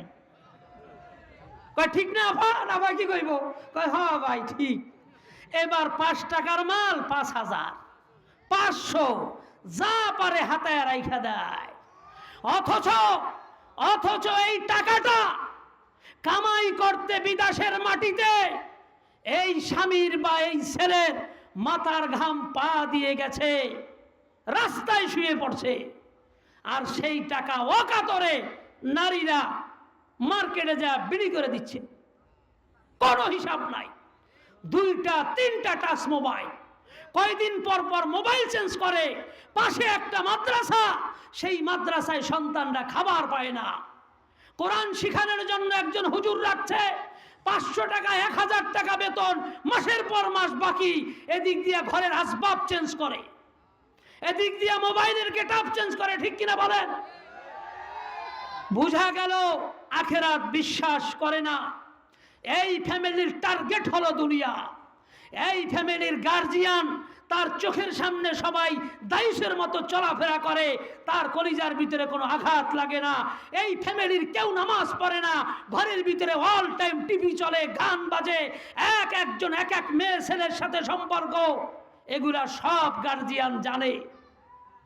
হাতে তসবিহ নিয়ে ঘর থেকে বের হয়ে যায়। আর বিয়ার বাড়িতে যদি এই বাড়িতে কোনোদিন বিয়া লাগে তো কোনো কথাই নাই, বাস টানা 1 সপ্তাহ এমন ভাবে গান বাদ্য হয়, এই এলাকার ভিতরে কোনো ফেরেশতা ঢোকার কোনো কায়দা থাকে না। ওই সময় বুড়া কি করে জানেন? এই বুড়া চিল্লায় যায়, 3 দিনে যায়, এদিক দা ওদিক দা ঘোরে, মানুষে কি বলবে দাঁড়িয়ে আছে। আবার হাজি সাহেব হের বাড়িতে ডেকসেট বাজে, কয় হাজি সাহেব কি রাইতে ঘুমাইতারলাম না, মাড়ি আসমান জমিন একখানা করে জ্বালাইছে, আসিলেন কোথায়? কয় আমি তো বাড়িতে আসিলাম না। কয় আয়া হুনছি, ওনার পরে তো বানা করে দিছি, 3 দিন পরে হুনছে বলে। কথাটা কেমন হয়েছে জানেন? এক লোক ওই স্যাপ ফালাইতে যায়, আকাশ লাগছে হলো দাড়িতে। কোথায় লাগছে খেয়াল করে নাই, অর্ধেক বাইরে পড়ছে, অর্ধেক পড়ছে দাড়িতে। এখন কয় ও চাচা কি কয় দাড়ির লগে দি হিগুন লাগাই না, কফ লাগাই না। কয় বাবা কোন অকর্মাই কাম করছে কইতারি না, আমি তো বাড়িতে আসিলাম না। হ্যার দাড়ির লগে কফ লাগাই না, হে বলে বাড়িতে আসিল না। হ্যার ঘরের নিচের মাড়ি আলগা করে ফলাইছে ডুমডাম দিয়া, হে বলে বাড়িতে আসিল না। এই কথা বললে আল্লাহকে বুঝ দিতে পারবে? এখন আমি একটু আপনাদের থেকে কথা নিব, জান্নাতে যাবেন কে কে? আল্লাহ আমাদের সকলকে কবুল করে। জাহান্নামে যাবেন কে কে? হ্যাঁ, কেউ যাবেন না? আচ্ছা আচ্ছা, জান্নাতে সবাই যাইবেন, জাহান্নামে যাইবেন না কেউ। তা এই জাহান্নামে যাওয়ার আকাম কুকাম গুলা এলাকায় পরিচালনা করে কারা? আপনারা তো সবাই জান্নাতি, সবাই তো জান্নাতে যাইবেন, কেউ তো জাহান্নামে যাইবেন না। তো এই জাহান্নামের বাক্স আনে কেডা, এগুলা বাজায় কেডা? অবশ্যই মানুষের পাশাপাশি জিন জাতি, এরাই মনে হয় করে, ঠিক কিনা? ও মস্কারি পাইছেন? হাত উঠাইয়া জান্নাতে চলে যাবেন আর করবেন জাহান্নামের কাম। ঘরের ভিতরে টিপি রাখছেন, অল টাইম জাহান্নামের কাম চলছে, মাহফিলে এসে হাত উঠাইলে জান্নাতে যাওয়া যাবে? এটা শরীয়তের সাথে মস্কারি করা হয়েছে। জান্নাতে যেতে হলে কি করতে হবে? এখান থেকে ওয়াদা করে উঠতে হবে। আজকের আলোচনা থেকে আমি একটা আয়াত পড়ছি, এই আয়াতের ব্যাখ্যাই করতেছি, আর কিছু না। এ পর্যন্ত যা বললাম এগুলা হলো যারা আখিরাত বিশ্বাস করে না, সত্যিকার অর্থে জাহান্নামের ভয় যাদের অন্তরে নাই, যাদের সব কিছু দুনিয়াকে ঘিরে, এই ফ্যামিলির দ্বারা এগুলা সম্ভব, ঠিক কিনা? আল্লাহ বলেন মান কানা ইউরিদুল আজিলাতা, যারা নগদ চায়, যারা দুনিয়া চায়, যারা দুনিয়ার সুখ চায়, যারা মনের খাহেশের পাগল, যারা মনের আনন্দ চায়। ভাই তুমি গান বাজাও কেন? কয় মনের আনন্দে ভালো লাগে, ডিজে ডিজে। কথা কয় না কা? কিসে? ডিজে। এখন এই ছেলে ডিজে রাইতে ঘুমের ভিতরে লাফায়, কয়দিন পরে ধরছে জিনে, এখন লাফায় আরো বেশি। আর হুজুরের কাছে গেছে তাবিজ দেন, ওর জিনে ধরবে না কা, ওর নাচ দেখে জিনের পছন্দ হয়েছে। ওই জিনে মনে করছে ও মানুষ টানুষ না, ওটা জিনের বাচ্চা। নাচ আর চড়ে মাথা পাও একখানে করে লাইছে, আর মাজা সামনে একবার যায় পিছনে একবার যায়। ও খোদা কি জন্ম হয়েছে? কথা কয় না কা? দেখেন নাই? আহা, গানের তালে কেউ যদি একবার এই শরীর নাচায়, বা হাতে তালি দেয়, বা চিৎকার দেয়, ভালো করে শুনেন মাসালা। গানের তালে হাতে তালি দিছে, খুশি হয়েছে, নাচছে, অথবা বুঝেন নাই কথা বলছেন? লাইক করছে, লাইক লাইক। সাথে সাথে বিবাহিত হইলে বেঈমান হয়ে তার স্ত্রী তালাক হয়ে যাবে, সাথে সাথে। এরপরে যত সন্তান জন্ম হবে সবগুলা জারদ। এই জারদ সন্তানকে মাদ্রাসায় দিয়া শিকল দিয়া বাইন্দা রাখলেও সে মাদ্রাসায় থাকবে না, পলায়া চলে আসবে। কারণ তার বাবা গানে যায় যে ডিজে নাচ দিছে না, কথা বুঝেন নাই, আর হাতের তালি দিছে, ইমান ওখানেই শেষ। এই গান হলো মহা অপরাধ। গান কি? মহা অপরাধ। প্রমাণ, প্রমাণ ভালো করে বুঝেন। কোরআন থেকে যখন তেলাওয়াত করছি, সত্যিকারে বলেন তো আমার কণ্ঠ অনেক সুন্দর না, কিন্তু ভালো লাগছে কিনা? কোরআন সবার কাছে ভালো লাগছে কিনা বলেন? রাসূল করিম সাল্লাল্লাহু আলাইহি ওয়াসাল্লাম আরবে মানুষকে দিনের পথে ডাকছেন কি দিয়া? কোরআন দিয়া।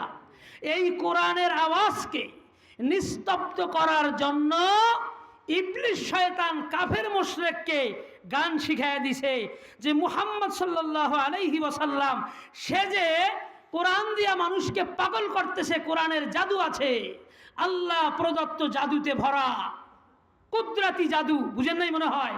তাই তোমরা মানুষকে কোরআন থেকে বিমুখ করতে হলে ওই শাম দেশ থেকে কিছু নায়িকা গায়িকা ক্রয় করো, আর কিছু ঢোল তবলা নিয়ে আসো, এরপরে গানের আসর বানাও, গানের আসর। তোমরা ডিজের আয়োজন করো, ডিজের। তো কোরআনের আওয়াজকে নিস্তব্ধ করার জন্য এই ডিজের আয়োজন করছিল মুশরিকরা, এটার পরিচালনা করছে ডাইরেক্ট ইবলিস শয়তান। কে করছে বলেন? তাহলে আউয়ালু মান তাগান্না ইবলিস। হাদিসের মধ্যে এসেছে সর্বপ্রথম গানের সুর দিছে ইবলিস। সর্বপ্রথম গানের সুর দিছে কে? ইবলিস। সুতরাং যারা গানের আয়োজন করে, গানের তালে নাচে, এগুলা ইবলিসের দালাল। কথাটা শুনতে খারাপ শোনা গেলেও এর প্রমাণ কোরআনে আছে, বেশি দূরে নয়, এই সূরা বনী ইসরাঈলে আছে। শোনেন, ইবলিস শয়তান বেঁচে আছে না মারা গেছে? আরে কথা বলেন, ইবলিস শয়তান বেঁচে আছে না মারা গেছে? ইবলিস শয়তান ৮০,০০০ বছর ইবাদত করছে। কত হাজার বছর? এরপরে একটা বেয়াদবির কারণে আল্লাহ তাকে বের করে দিছে, যা ফাখরুজ ইন্নাকা রাজিম। ইবলিস শয়তান দেখলো আমি চিরতরে জাহান্নামী, তো আমি তো ধ্বংস হয়েছি আদমের কারণে। আদম আলাইহিস সালাম তো তওবা করে বেঁচে গেছে, পারলাম না তার সাথে, তার তওবা কবুল হয়ে গেছে। ইবলিস শয়তান কৌশল করে আল্লাহর কাছে প্রস্তাব দিল, রব্বি আনজিরনি, হে আল্লাহ আমাকে একটু সুযোগ দেন, ইলা ইয়াউমিল কিয়ামা, আমাকে বাঁচায় রাখেন কিয়ামত পর্যন্ত। আল্লাহ বললেন ইন্নাকা মিনাল মুনজারিন, যা তোর হায়াতকে লম্বা করলাম কিয়ামত পর্যন্ত।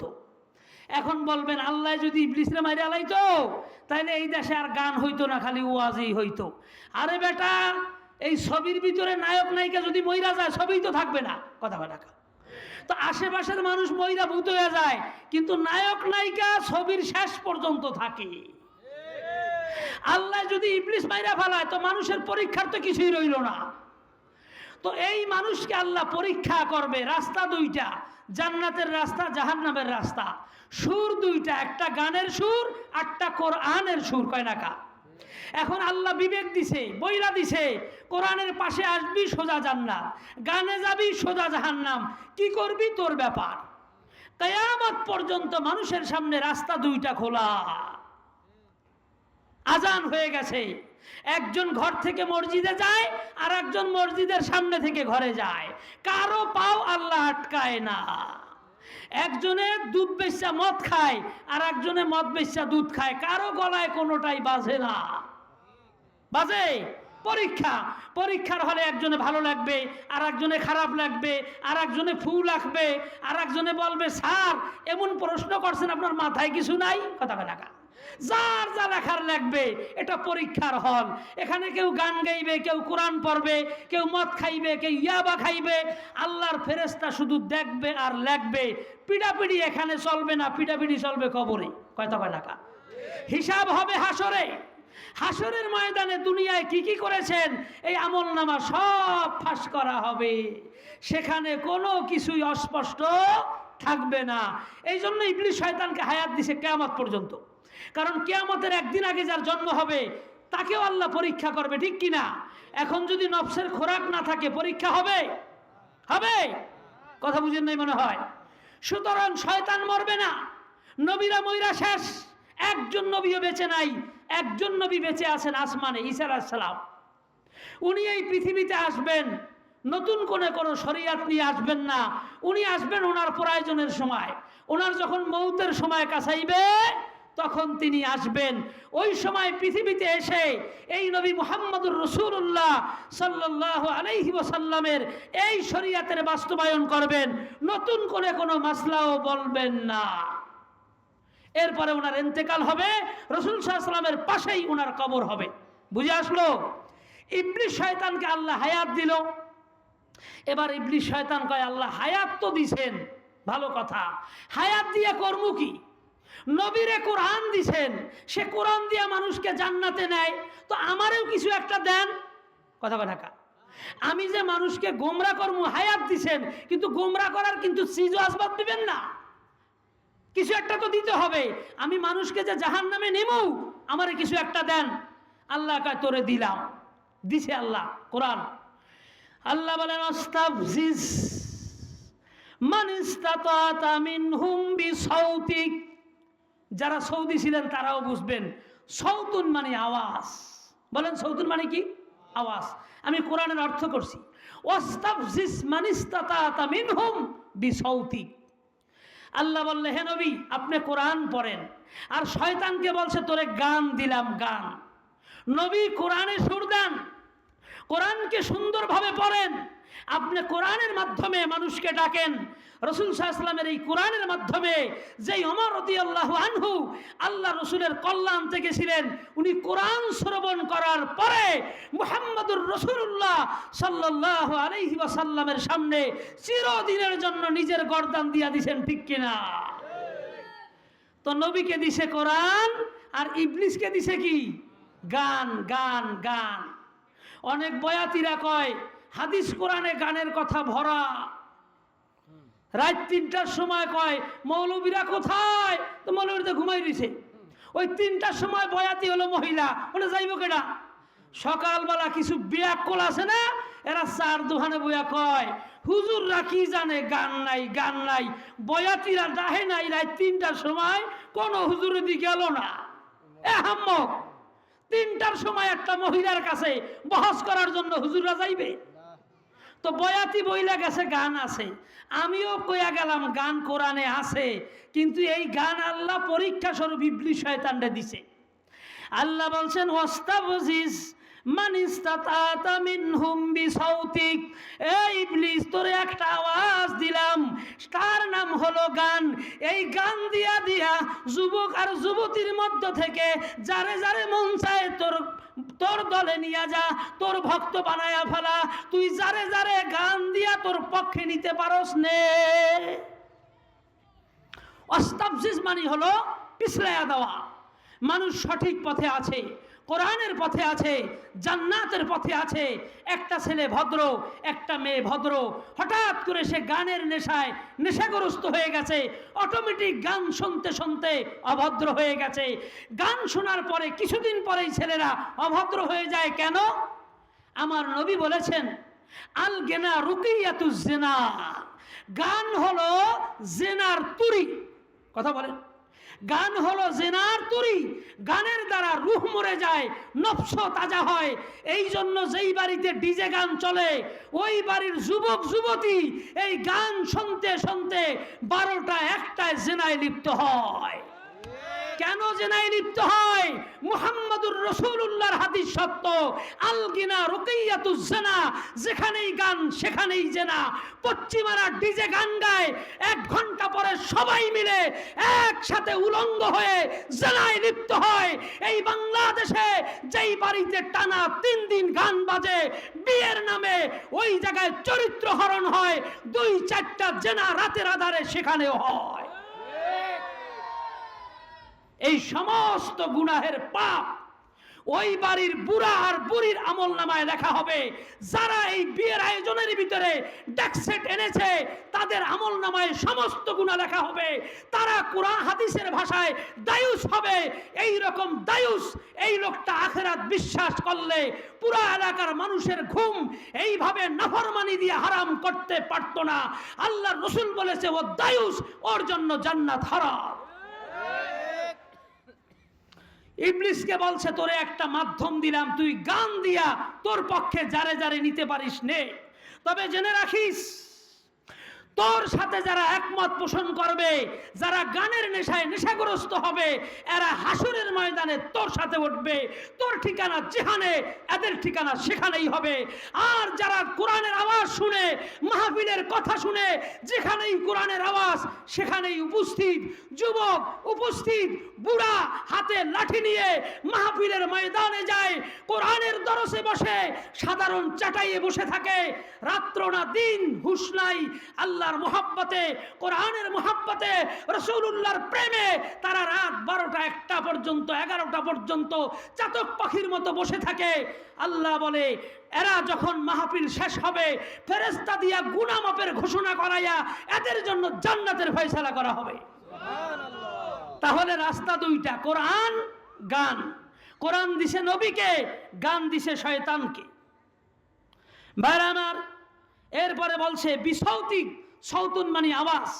যতগুলা তফসির আছে কোরআনের, প্রত্যেকটা তফসিরের মধ্যে লিখেছে আল মুরাদ বিসৌত, ইবলিস শয়তানকে যে আওয়াজ দিয়েছে, আল গিনা ওয়াল মাজামির। উল্টান তফসিরে কাবির, উল্টান তফসিরে ইবনে কাসির, যতগুলা তফসির আছে, জালালাইন দেখেন, কোরআনের যত তফসির আছে সব তফসিরে লিখেছে আল মুরাদ বিসৌত, ইবলিস শয়তানকে যে আওয়াজ দিয়েছে এই আওয়াজের দ্বারা উদ্দেশ্য আল গিনা ওয়াল মাজামির। আল গিনা ওয়াল মাজামির, গান বাদ্য এবং এই বাদ্যযন্ত্র ডিজে বাজাইতে যায় যা কিছু লাগে এ সব উদ্দেশ্য। ওয়াহাদাইনাহুন নাজদাইন, তার রাস্তা দুইটা। রাস্তা কয়টা?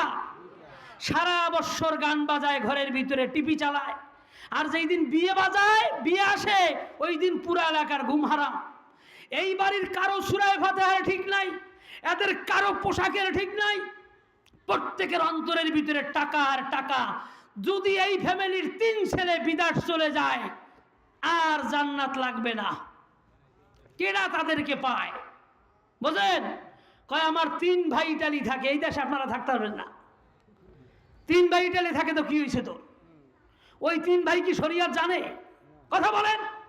যদি ওদেরকে শরিয়াত না জানাইয়া, যদি শরিয়াতের দিন না শিখাইয়া, দিনদার না বানাইয়া দেশে আসিল ডিজে পাঠাইছে ইটালি, ওই দেশে তো কাপড় চুপড় নাই, ওখানে বৈশা প্রতিদিন তাহাজ্জুদ পড়বে। কথা বলে না, এই তাহাজ্জুদের সওয়াবে এই ফ্যামিলি ভাইসা জান্নাতে চলে যাবে।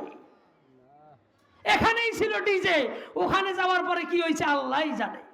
আহা, আল্লাহ বলে এই ফ্যামিলি আখিরাত বিশ্বাস করে না।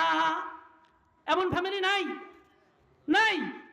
মান কানা ইউরিদুল আজিলাতা আজ্জালনা লাহু ফিহা মা নাশাউ লিমান নুরিদ। আল্লাহ বলেন কোন ফ্যামিলি যদি এমন হয় যারা দুনিয়া খুব ভালোই বোঝে এবং দুনিয়ার সব কিছু তাদের বাড়িতে আছে, শুধু আখিরাত নাই, কিন্তু কার্ডে লেখা মুসলমান। কথা বলেন না কেন? আইডি কার্ডে কি লেখা? মুসলিম। এই হলো তাদের পরিচয়। এমনি দাড়ি নাই, পোশাক অমুসলিমদের মতো, খাওয়া দাওয়া, ওঠা চলা ফেরা, চুলের কাটিং অমুসলিমদের মতো, সব কিছু অমুসলিমদের মতো, বিয়ে দেয়, বিয়ে করায় অমুসলিমদের মতো, কোনো কিচ্ছুতে অমুসলিমের সাথে পার্থক্য নাই, কিন্তু মুসলমান। আল্লাহ বলে এরা নিয়াইতেই করছে দুনিয়া, এরা আখিরাতের নিয়াইতেই করে নাই। এই ফ্যামিলির ঠিকানা হবে জাহান্নাম। মান কানা ইউরিদুল আজিলা, যারা নগদ চায়। আবার কয় কি, ও মেয়া নামাজ পড়ে কি পাইছো? নামাজ পড়ি নাই তাতে কি আল্লাহ কি খারাপ রাখছে? ছেলে তো একটাও আটকায় নাই, সব ইটালিতে গেছে গা, গল্প দেয়।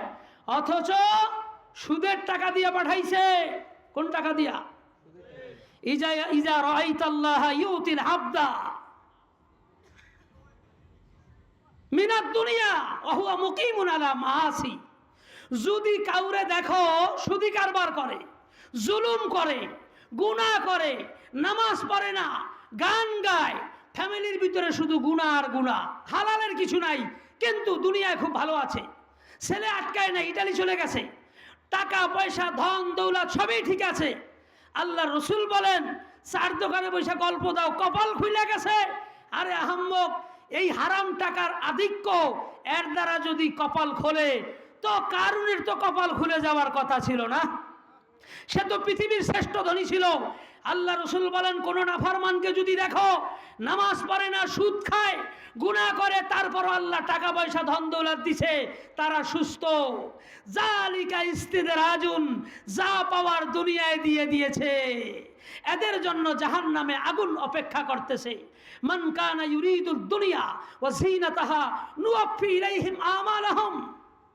আল্লাহ বলে যে দুনিয়া চায়, দুনিয়ার চাকচিক্য চায়, তার সমস্ত কিছু আমি দুনিয়াকে ঘিরে দিয়ে দেই, আখিরাতে তাদের জন্য আগুন ছাড়া কিছু নাই। সুতরাং আমি কত টাকার মালিক হব, কয় লোকমা খাবার খাবো, কতটুক পথ অতিক্রম করব, কার সাথে কয়টা কথা বলার পরে দুনিয়া ছেড়ে চলে যেতে হবে, এ সব কিছু আমার জন্মের 50,000 বছর আগে লেখা হয়ে গেছে। আমি দুনিয়া চাইলেও পাবো, দুনিয়া না চাইলেও পাবো, যতটুক তকদিরে আছে ততটুক পাবো, বুঝেন নাই মনে হয়? কিন্তু আখেরাত আমি চাইলেই পাবো না। আমাদের সবচেয়ে বড় ভুল হলো আমরা সমস্ত মেহনত করি দুনিয়ার পিছনে, আমরা মেহনত করিয়া দুনিয়া চাই। কথা বলেন, মেহনত করিয়া দুনিয়া চাই, দুনিয়া চাই, দুনিয়া পাওয়ার জন্য নিজে বিবি বাচ্চা সব মেহনতে লাগাইয়া দেই এবং বাজি ধরি, জীবন বাজি রেখে আমরা বিদাত যাই, ঠিক কিনা? কিসের জন্য? দুনিয়ার জন্য। আর আখিরাতের ব্যাপার যখন আসে তখন আমরা হাত উঠাইয়া জান্নাতে চলে যাব। কথা হয় না কা? জান্নাতে যাবেন কে কে? সবাই হাত উঠায়, মনে করছে জান্নাতে যাইতে চাইলেই জান্নাতে চলে যেতে পারবে। না, দুনিয়া না চাইলেও পাবেন।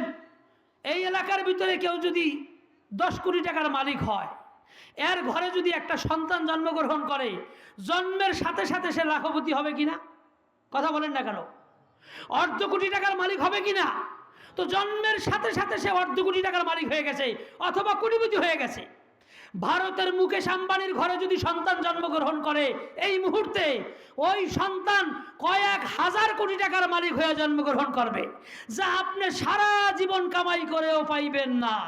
তাহলে বোঝা গেল দুনিয়া তকদিরে যা লেখা আছে তাই, কিন্তু মেহনত করতে বলছে আল্লাহ আখেরাতের। আমরা দুনিয়ার পিছনে সব মেহনত করি আর আখেরাত চাই এমনি এমনি। কথা বলেন, আখেরাত কি? কয় আল্লাহ দিবে জান্নাত, চুপ থাক। কথা বলে, আল্লাহ মাফ করে দিবে, বেড়া চুপ থাক। আমরা জান্নাতে না গেলে যাইব কেনা? নামাজ পড়ে না, দাড়ি নাই, হারাম খায়, কিন্তু জান্নাতে যাইবে। কোরআন কি বলছে? না, এত সোজা না। জান্নাতে আদম আলাইহিস সালাম ছিলেন, ছিলেন কিনা বলেন? ছিলেন কিনা?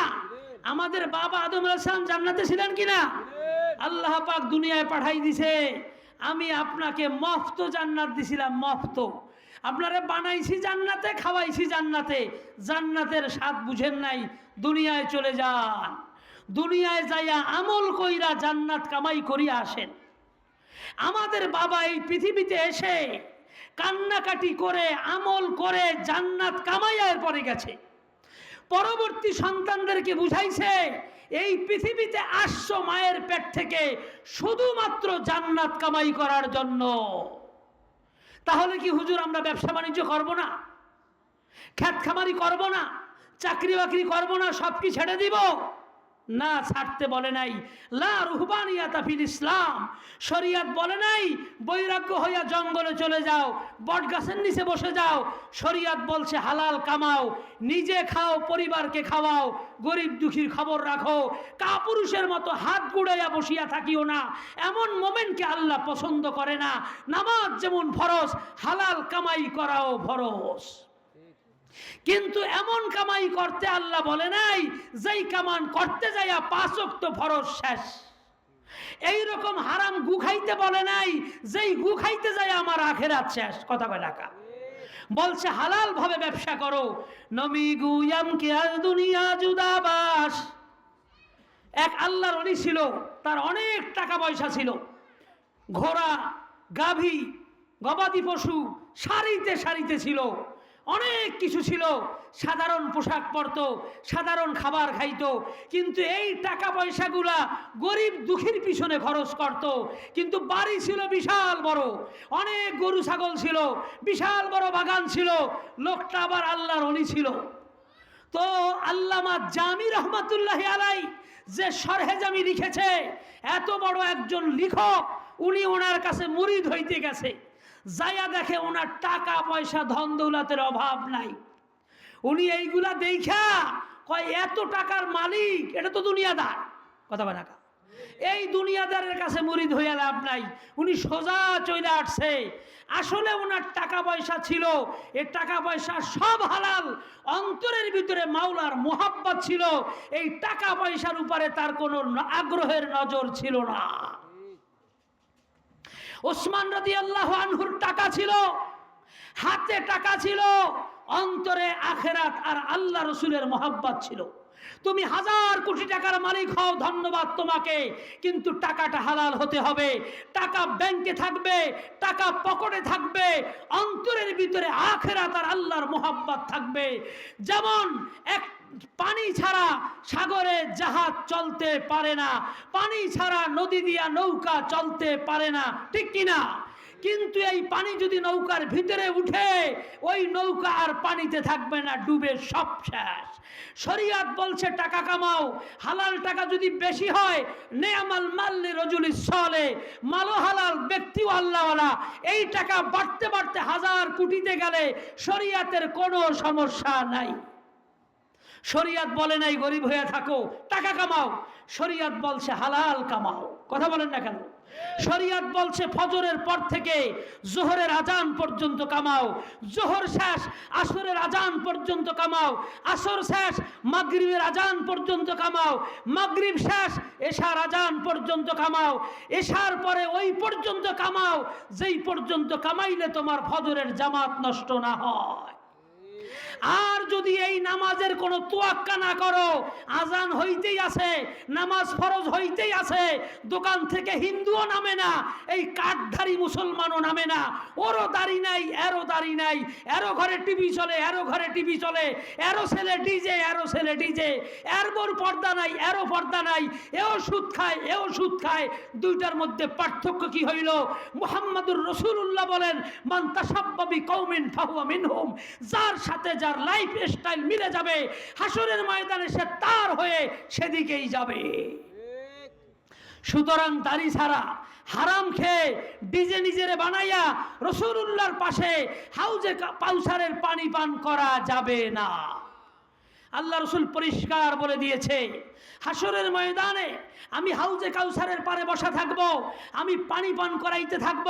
হাউজে কাউসারের পানি দুধের থেকে সাদা হবে, আর মধুর থেকে আরো মিষ্টি হবে।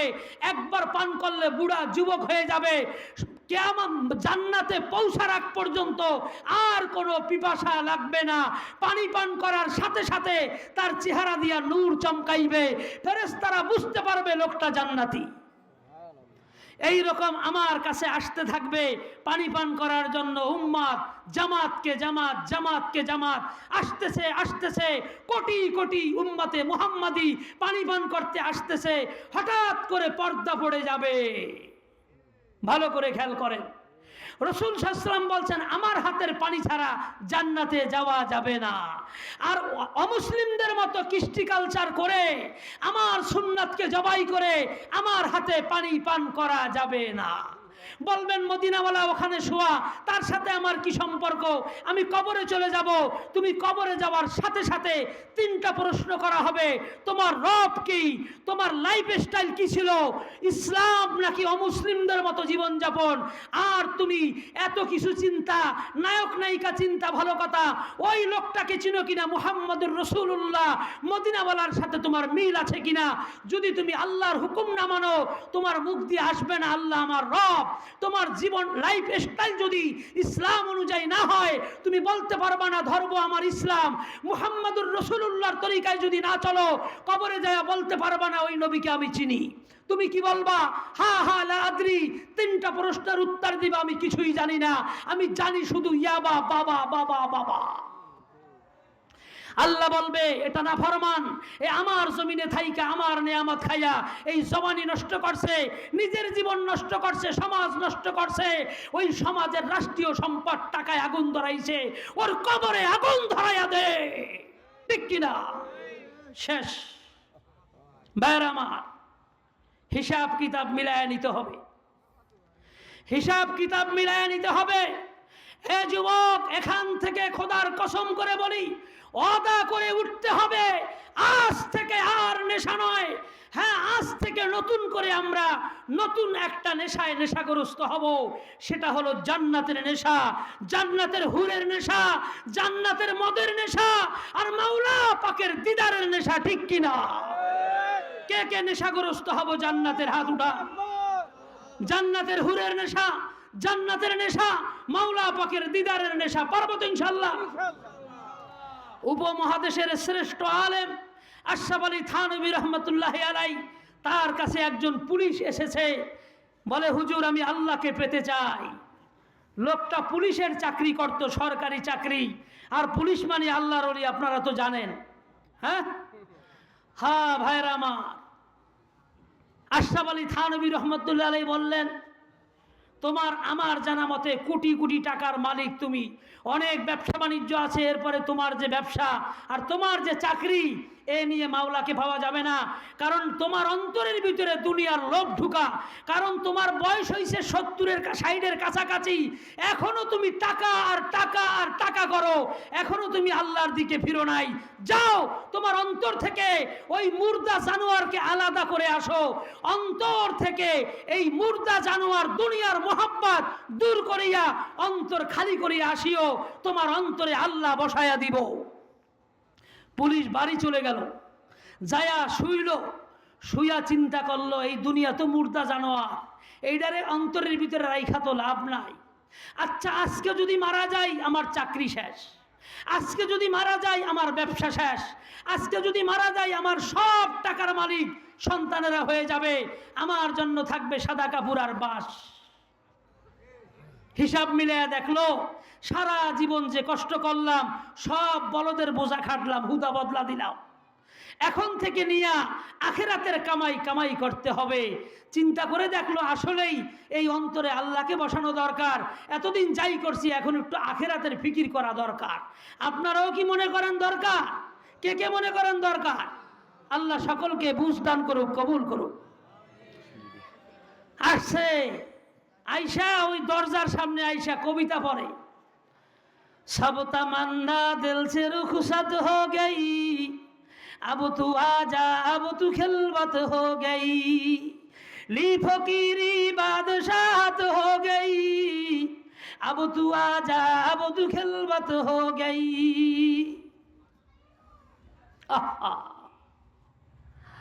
जब से हुब्बे इलाही हो गई, गुर्बत जिल्लत भी इज्जत हो गई, हर तमन्ना दिल से रुखसत हो गई, अब तू आजा अब तू खिलवत हो गई।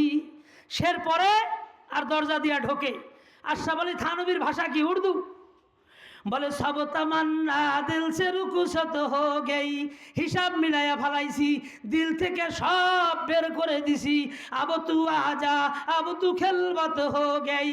হে মাওলা, এখন এই অন্তরের ভিতরে আসতে কোনো বাধা নাই, এখন তুমি চলে আসো।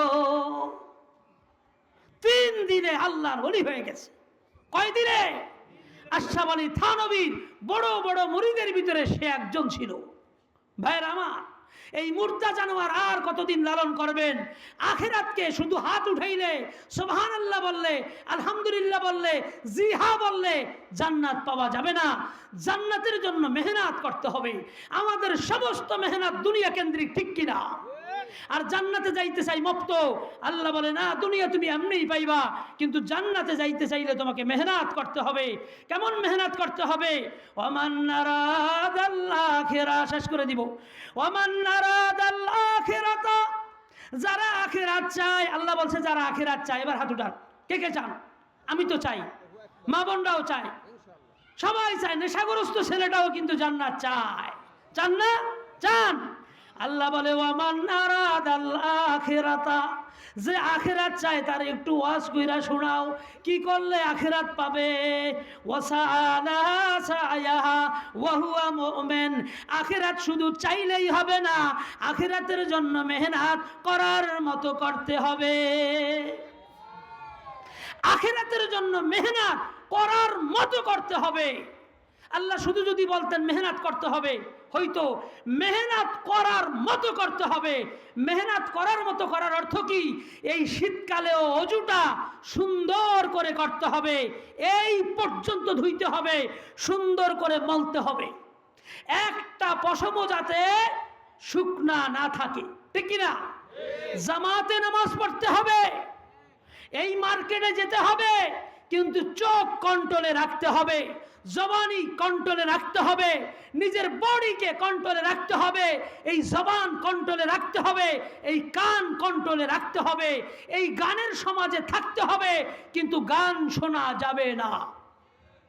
আল্লাহ রসুল এক ছোট্ট সাহাবীকে হাত ধইরা বাজারে গেছে, রসুল সাল্লাল্লাহু আলাইহি ওয়াসাল্লাম দেখলেন বাজারে গান বাজে, গান বাজাইতেছিল মক্কার মুশরিকরা, বেঈমানরা গান বাজাইছে।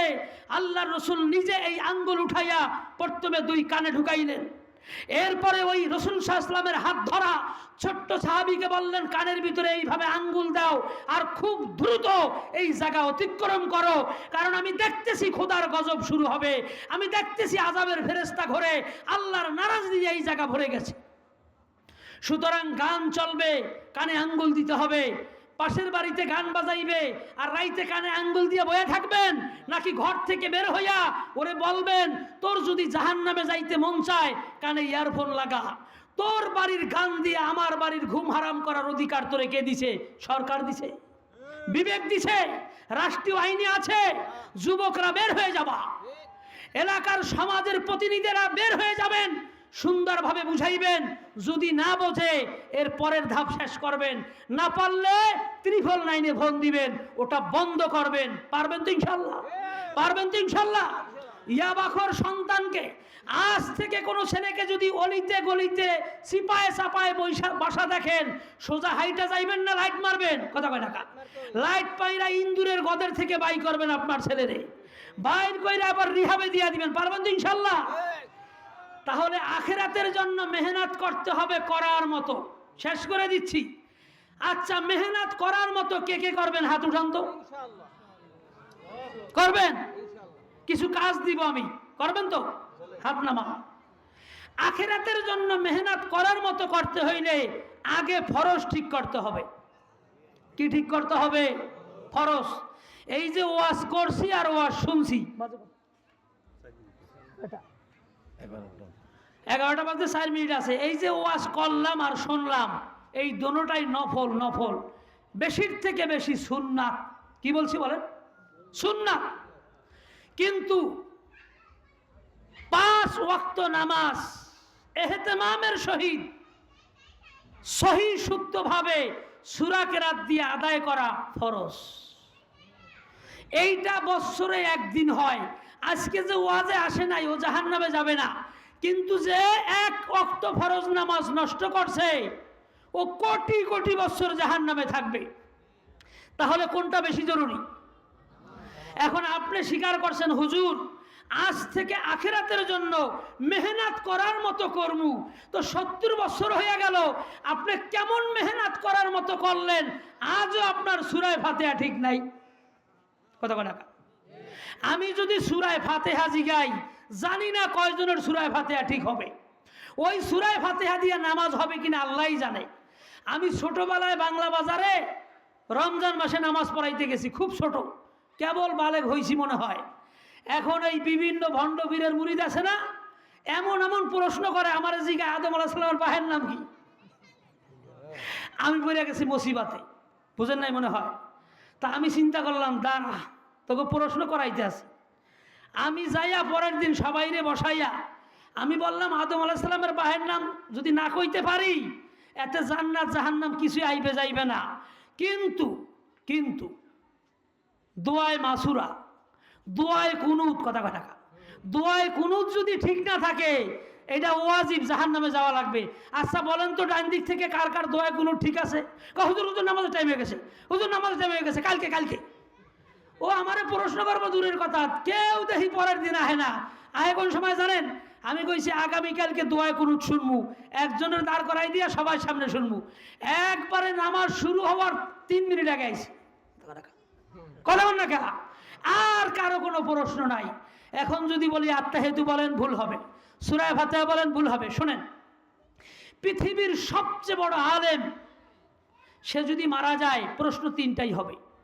আর আপনি যে কৃষক, আপনি মারা গেলে প্রশ্ন কয়টা? আপনি দোকানদার, প্রশ্ন কয়টা? আপনি ভ্যান চালান, প্রশ্ন কয়টা? আপনি কাজের মেয়ে, প্রশ্ন কয়টা? আখিরাতের ব্যাপারে সবাই সমান। আমরা শুধু পার্থক্য করে রাখছি, আখিরাতের ব্যাপারে সবাই সমান। সুতরাং আপনি আখিরাতের জন্য মেহনত করার মতো করবেন। এই মাহফিলে কথা দিলেন, এখান থেকে যাইয়া যদি সূরা ফাতিহা ঠিক না করেন আপনার জাহান্নামে যাওয়ার জন্য এই বয়ান, এই দলিল, আর কিছু লাগবে না। কথা বল না কা? সারা জীবন যদি ওয়াজ শোনেন আর সূরা ফাতিহা ঠিক না করেন ঠিকানা হবে জাহান্নাম। আগামী কাল থেকে ইনশাআল্লাহ মসজিদে আগে যাইবেন, ইমাম সাহেবকে বলবেন হুজুর দেখেন দিয়ে আমার সূরা ফাতিহা ঠিক আছে নি, কারণ সূরা ফাতিহা ছাড়া তো নামাজ হবে না। সূরা ফাতিহা সাথে 3টা সূরা, এই শুদ্ধ করা ফরজ। এই ফরজ ঠিক না করিয়া ওয়াজ শুনিয়া পীর সাহেবের মুরিদ হইয়া তসবিহ টেপলে কাম হবে না। আগে ফরজগুলা ঠিক করতে হবে, ঠিক কিনা? আর গু খাওয়া ছাড়তে হবে। কি খাওয়া ছাড়তে হবে? এ কথা বল না কা? গু খাওয়া ছাড়তে হবে। গু খাওয়া, আরে মিয়া গু খাওয়া তো হারাম না, বিশ্বাস করেন না? জরুরি বিভাগে যায় দেখেন, যারা বিষ খাইয়া আসে ডাক্তার হ্যাঁ গু খাওয়ায়, ওই সময় গু খাওয়া ফরজ, কারণ জান বাঁচানো কি ফরজ, বদনি দিয়ে এইভাবে ঢালে। তো গু খাইলে জাহান্নামে যাবে না, কিন্তু আল্লাহর কোরআন ধরে বলি 1 টাকার সুদ খাইলেও জাহান্নামে যাবে। এই গু খাওয়ার থেকে 1000 গুণ বেশি ক্ষতি সুদ খাওয়া। এখন আপনি বাড়ির থেকে নিয়ত করে আইছেন, যত বড় হুজুর হোক, যত ওয়াজ করুক, যেই টাকা লাগাইছি এই টাকা এলাকা থেকে উঠাবো না। প্রয়োজনে দোয়া শিখামু, তসবিহ টিপমু, হজ কইরা সব গুনাহ মাফ করমু। তুই যে হারাম টাকা দিয়ে হজে যাবি তো লাভবাই কবুল হবে না। সুতরাং আজকে সারা বাংলাদেশে ওয়াজের পর ওয়াজ, বক্তার কোনো শেষ নাই, শ্রোতারও শেষ নাই, আমলের নাম ডন। কারণ কি জানেন? কারণ হলো গুনাহ ছাড়ে না। আল্লাহ রসুল বলছে আগে গুনাহ ছাড়, পরে ওয়াজ শোন, কামে লাগবে। আমাদের ভুল হলো আমরা গুনাহও করি, ওয়াজও শুনি। সারা বছর গুনাহ করি, গুনার ফ্যাক্টরি বানাইছি, গুনার মধ্যে ঢুইকা রইছি, একদিন ওয়াজ শুনলে আল্লাহর ওলি হয়ে যাব? সম্ভব? সুতরাং আল্লাহ রসুল বলছেন গুনাহ ছেড়ে দাও, আল্লাহর ওলি হয়ে যাবা। চোখের গুনাহ, মুখের গুনাহ, দিলের গুনাহ, হাত পায়ের গুনাহ, লজ্জাস্থানের গুনাহ, এ সমস্ত গুনাহ ছেড়ে দিয়ে এরপরে আমরা আখিরাতের জন্য প্রস্তুতি নিব। ফরজ থেকে নিয়ে মুস্তাহাব পর্যন্ত সমস্ত আমল করব ইনশাআল্লাহ। আল্লাহ আমাদের তৌফিক দান করে। আমরা অনেক গুনাহ করেছি, আল্লাহ পাকের কাছে একটু ক্ষমা চাই। আল্লাহ পাক বলছে আমার বান্দা যত গুনাহই করুক তাকে বলে দাও, কোনোদিন যদি তার ভুল ভাঙ্গে, তার বয়স যাই হোক, 70 হোক 80 হোক, সুদ খাওয়া আর গু খাও, শিরক করুক আর কুফরি করুক, যত অপরাধই করুক, যত জেনাই করুক, বান্দা যদি আমার দিকে ফিরে আসে, তওবা করে আর জীবনে পাপ না করে, আমাকে যদি এই কথার স্বীকারোক্তি দেয়, আমি সমস্ত গুনাহ মাফ করে দিব। বনি ইসরাইলে একজন যুবক ছিল, তার নাম ছিল কাফিল। কি নাম ছিল? কিফ। নাম কি? কিফিল। এই যুবক অনেক সম্পদশালী ছিল এবং সন্ত্রাসী টাইপের ছিল। যেমন ছিল অস্ত্রের বল, তেমন ছিল টাকা। প্রতিদিন ভাড়া করে একজন মহিলা নিয়ে যাইতো তার বাড়িতে। তার বাড়িটা ছিল বিশাল বড় এরিয়া দেওয়া, বুঝেন নাই মনে হয়, ঘেটালা বাড়ি, আবার জমিদার। কে তারে জিজ্ঞাসা করবে হুন্ডার পিছনে কি স্ত্রী নাকি বাজে মেয়ে? এইরকম প্রতিদিন একটা মেয়েকে নিয়ে যাইতো, বাড়িতে যাইয়া গুনাহ করত, মেয়েকে পৌঁছাইয়া দিত। এলাকার কোনো মানুষ তাকে জিজ্ঞাসা করার সাহস পাইত না। হঠাৎ করে একজন আল্লাহওয়ালার সোহবাতে যাইয়া তার দিল পরিবর্তন হয়ে গেছে। বলে, হুজুর আমার জীবনেই তো এভাবে চলছে, আমার তো পাপের কোনো শেষ নাই, আমাকেও কি আল্লাহ ক্ষমা করবে? আমি নেশাগ্রস্ত যুবকদেরকে লক্ষ্য করে এই ঘটনাটা বললাম। বলছে, আমাকেও কি ক্ষমা করবে? তখন বলছে, হ্যাঁ, আল্লাহ বলছে আল্লাহর দিকে ফিরে গেলে ইন্নাল্লাহা ইয়াগফিরুজ যুনুবা জামিয়া, একটা গুনাহও রাখবে না, সব মাফ করে দিবে। কিন্তু তওবা করতে হবে, তাওবাতান নাসুহা, তওবা করার মতো। আল্লাহকে বলতে হবে, আজ থেকে আর নেশা না, আজ থেকে আর গুনাহ না, আজ থেকে শুধু তোমার হুকুম মানব। এইরকম তওবা করার মতো করতে পারলে আল্লাহ রসুল বলছে তার অতীতের সমস্ত গুনাহ মাফ করে দিবে। ওই কিফিল কি করলো জানেন? ওই কিফিল বাড়িতে গেল ওই দিনও একজন যুবতী মেয়েকে নিয়ে, কিন্তু এই যুবতী মেয়েটা ছিল আল্লাহর ওলি। সে একজন হুজুরের বউ ছিল, সুন্দরী ছিল। ডাকাইতরা ধইরা নিয়ে গেছে খারাপ জায়গায়। এখন যেহেতু হুজুরের বউ, বুঝেন নাই মনে হয়, আবার নতুন মোটা অঙ্কের টাকা হাঁকাইছে। আরে ফোন দিছে, এর সাথে চুক্তি ছিল কোনো সুন্দরী নারী আসলে আরে ফোন দিবে। আরে বলছে টাকা দিতে হবে 3 গুণ, সুন্দরী নারী আসছে, এই নারীকে নিয়ে চলে গেছে। অন্য দিন নারীরা তার মন ভুলানোর জন্য বিভিন্ন বাহানা কইরা টাকা কামায়, কিন্তু আজকের নারী আর ঘুমটা খোলে না। তারে নিয়ে গেছে ঠিক, কিন্তু যাওয়ার পরেই সে মাথা জমিনে লাগায়া রাখছে আর ফোফায়া ফোফায়া কান্দে আর বলে, রব্বে কারিম, আমার এই আমল নামায় তো কোনো দাগ নাই, আমি তো জীবনে আমার সুন্দরী চেহারা আমার স্বামী ছাড়া কাউরে দেখাই নাই, আজকে তুমি আমাকে বেইজ্জতি করিও না, আমার এই কালিমাখা গুনাহযুক্ত এই আমল নামা নিয়ে আমি তোমাকে কেমনে মুখ দেখাবো। তার এই একটু একটু করে বলা কথাগুলা এই কিফিলের কানে আসতেছিল, আর কিফিলের কলিজার ভিতরে আঘাত লাগতেছিল, আর কেমন যেন তার শরীরের ভিতরে শিহরণ তৈরি হইতেছিল। আর আস্তে আস্তে কাছে গিয়ে বলল, বোন গো, তুমি কিসের ভয়ে আছো? ডাকাইতরা ধরে বিক্রি করে দিয়েছে। আমি পাপিষ্ট মহিলা নই, আমার জীবনে কোনো পাপ নাই, আমি সুন্দরী বটে, আমার বাবা মা আর এই স্বামী ছাড়া আমাকে কেউ দেখে নাই। ভাই গো, তুমি আমাকে নাপাক করিও না, আমি আখিরাত বিশ্বাস করি, আমাকে জাহান্নামের দিকে ঠেলে দিও না, আমার রবকে আমার এই চেহারা কেমনে দেখামু, আমাকে এই কালিমা জড়াইও না, আমি একজন পবিত্রা নারী। এই কথা শোনার সাথে সাথে কিফিল কাঁদতেছে আর বলতেছে, বোন, আমি তোমার দিকে তাকিয়েও দেখবো না, তুমি আমাকে বলো আমার মতো পাপীর জন্য কোনো ব্যবস্থা আছে কিনা? কয়, হ্যাঁ আছে, তুমি গোসল করো, আমার পিছনেই তুমি সেজদা দাও, তোমার জন্য আমি দোয়া করবো, আল্লাহ তোমাকে মাফ করে দিবে। ওই কিফিল কি করলো? তার যুবক বাহিনী ছিল, তাদেরকে ডেকে এই নারীকে পর্দার সহিত ওই ঘরে পৌঁছাইয়া দিয়া ঘরের দরজা বন্ধ করে দিয়ে পাও দুখানা উপরে দিয়ে মাথা নিচে দিয়ে আল্লাহর কাছে তওবা করতেছে। এই কিফিলও তোমারই বান্দা। একটা বাচ্চা যদি নাপাক হয়ে যায়, মা যদি দেখে মাথা থেকে পা পর্যন্ত ময়লা জড়িত, সবাই ছিছি বলে আশপাশ দিয়া চলে যায়। মা কি করে? উপর দিয়া পানি ঢালে, এই দিকে গাল পরিষ্কার কইরা গালে চুমা দেয়। রব্বে কারিম, ওই মাকে যে মায়া দিয়েছ, সেই রব তো তুমি। আমি 2 পা উপরে দিয়ে আমি স্বীকার করলাম আমি বড় নাফরমান, আমাকে ক্ষমা করে দাও। এই ক্ষমা চাইতে চাইতে চাইতে কিফিলের মৃত্যু হয়ে গেল, তার তওবা কবুল হয়ে গেল, সে ওখানে লাশ হয়ে পড়ে রইল। ভাইরা আমার, ঘরের ভিতরে কিফিলের তওবা, আল্লাহ প্রদত্ত তওবা কবুল হয়ে যাওয়া, তার গুনাহ মাফ হয়ে জান্নাতি হওয়া, এলাকার কেউ কি জানে? জানে না। এবার সকালবেলা দরজা টাকায় কোনো আওয়াজ নাই, চারদিক থেকে দরজা টাকায় আওয়াজ নাই। দিনের অর্ধবেলা চলে গেছে, বিকালবেলা সিদ্ধান্ত করলো দরজা ভেঙে ভিতরে যাবে। হঠাৎ করে তাকায় দেখলো দরজায় কি জানি লেখা আরবিতে, আল্লাহু আকবার। তার দরজায় একটা আরবিতে লম্বা করে কি জানি লেখা।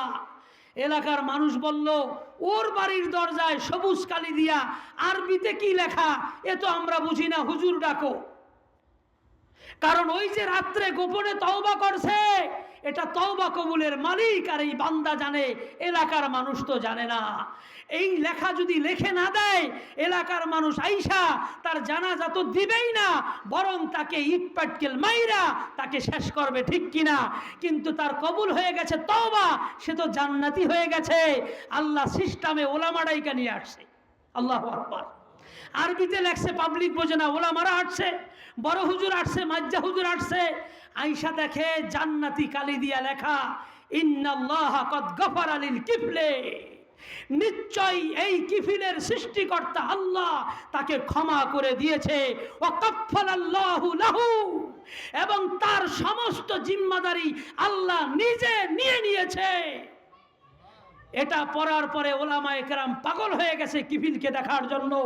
দরজা খুলে ভিতরে গেছে, যায় দেখে লাশ লটকানো, কিন্তু তার চেহারা দিয়া নূর চমকাইতেছে।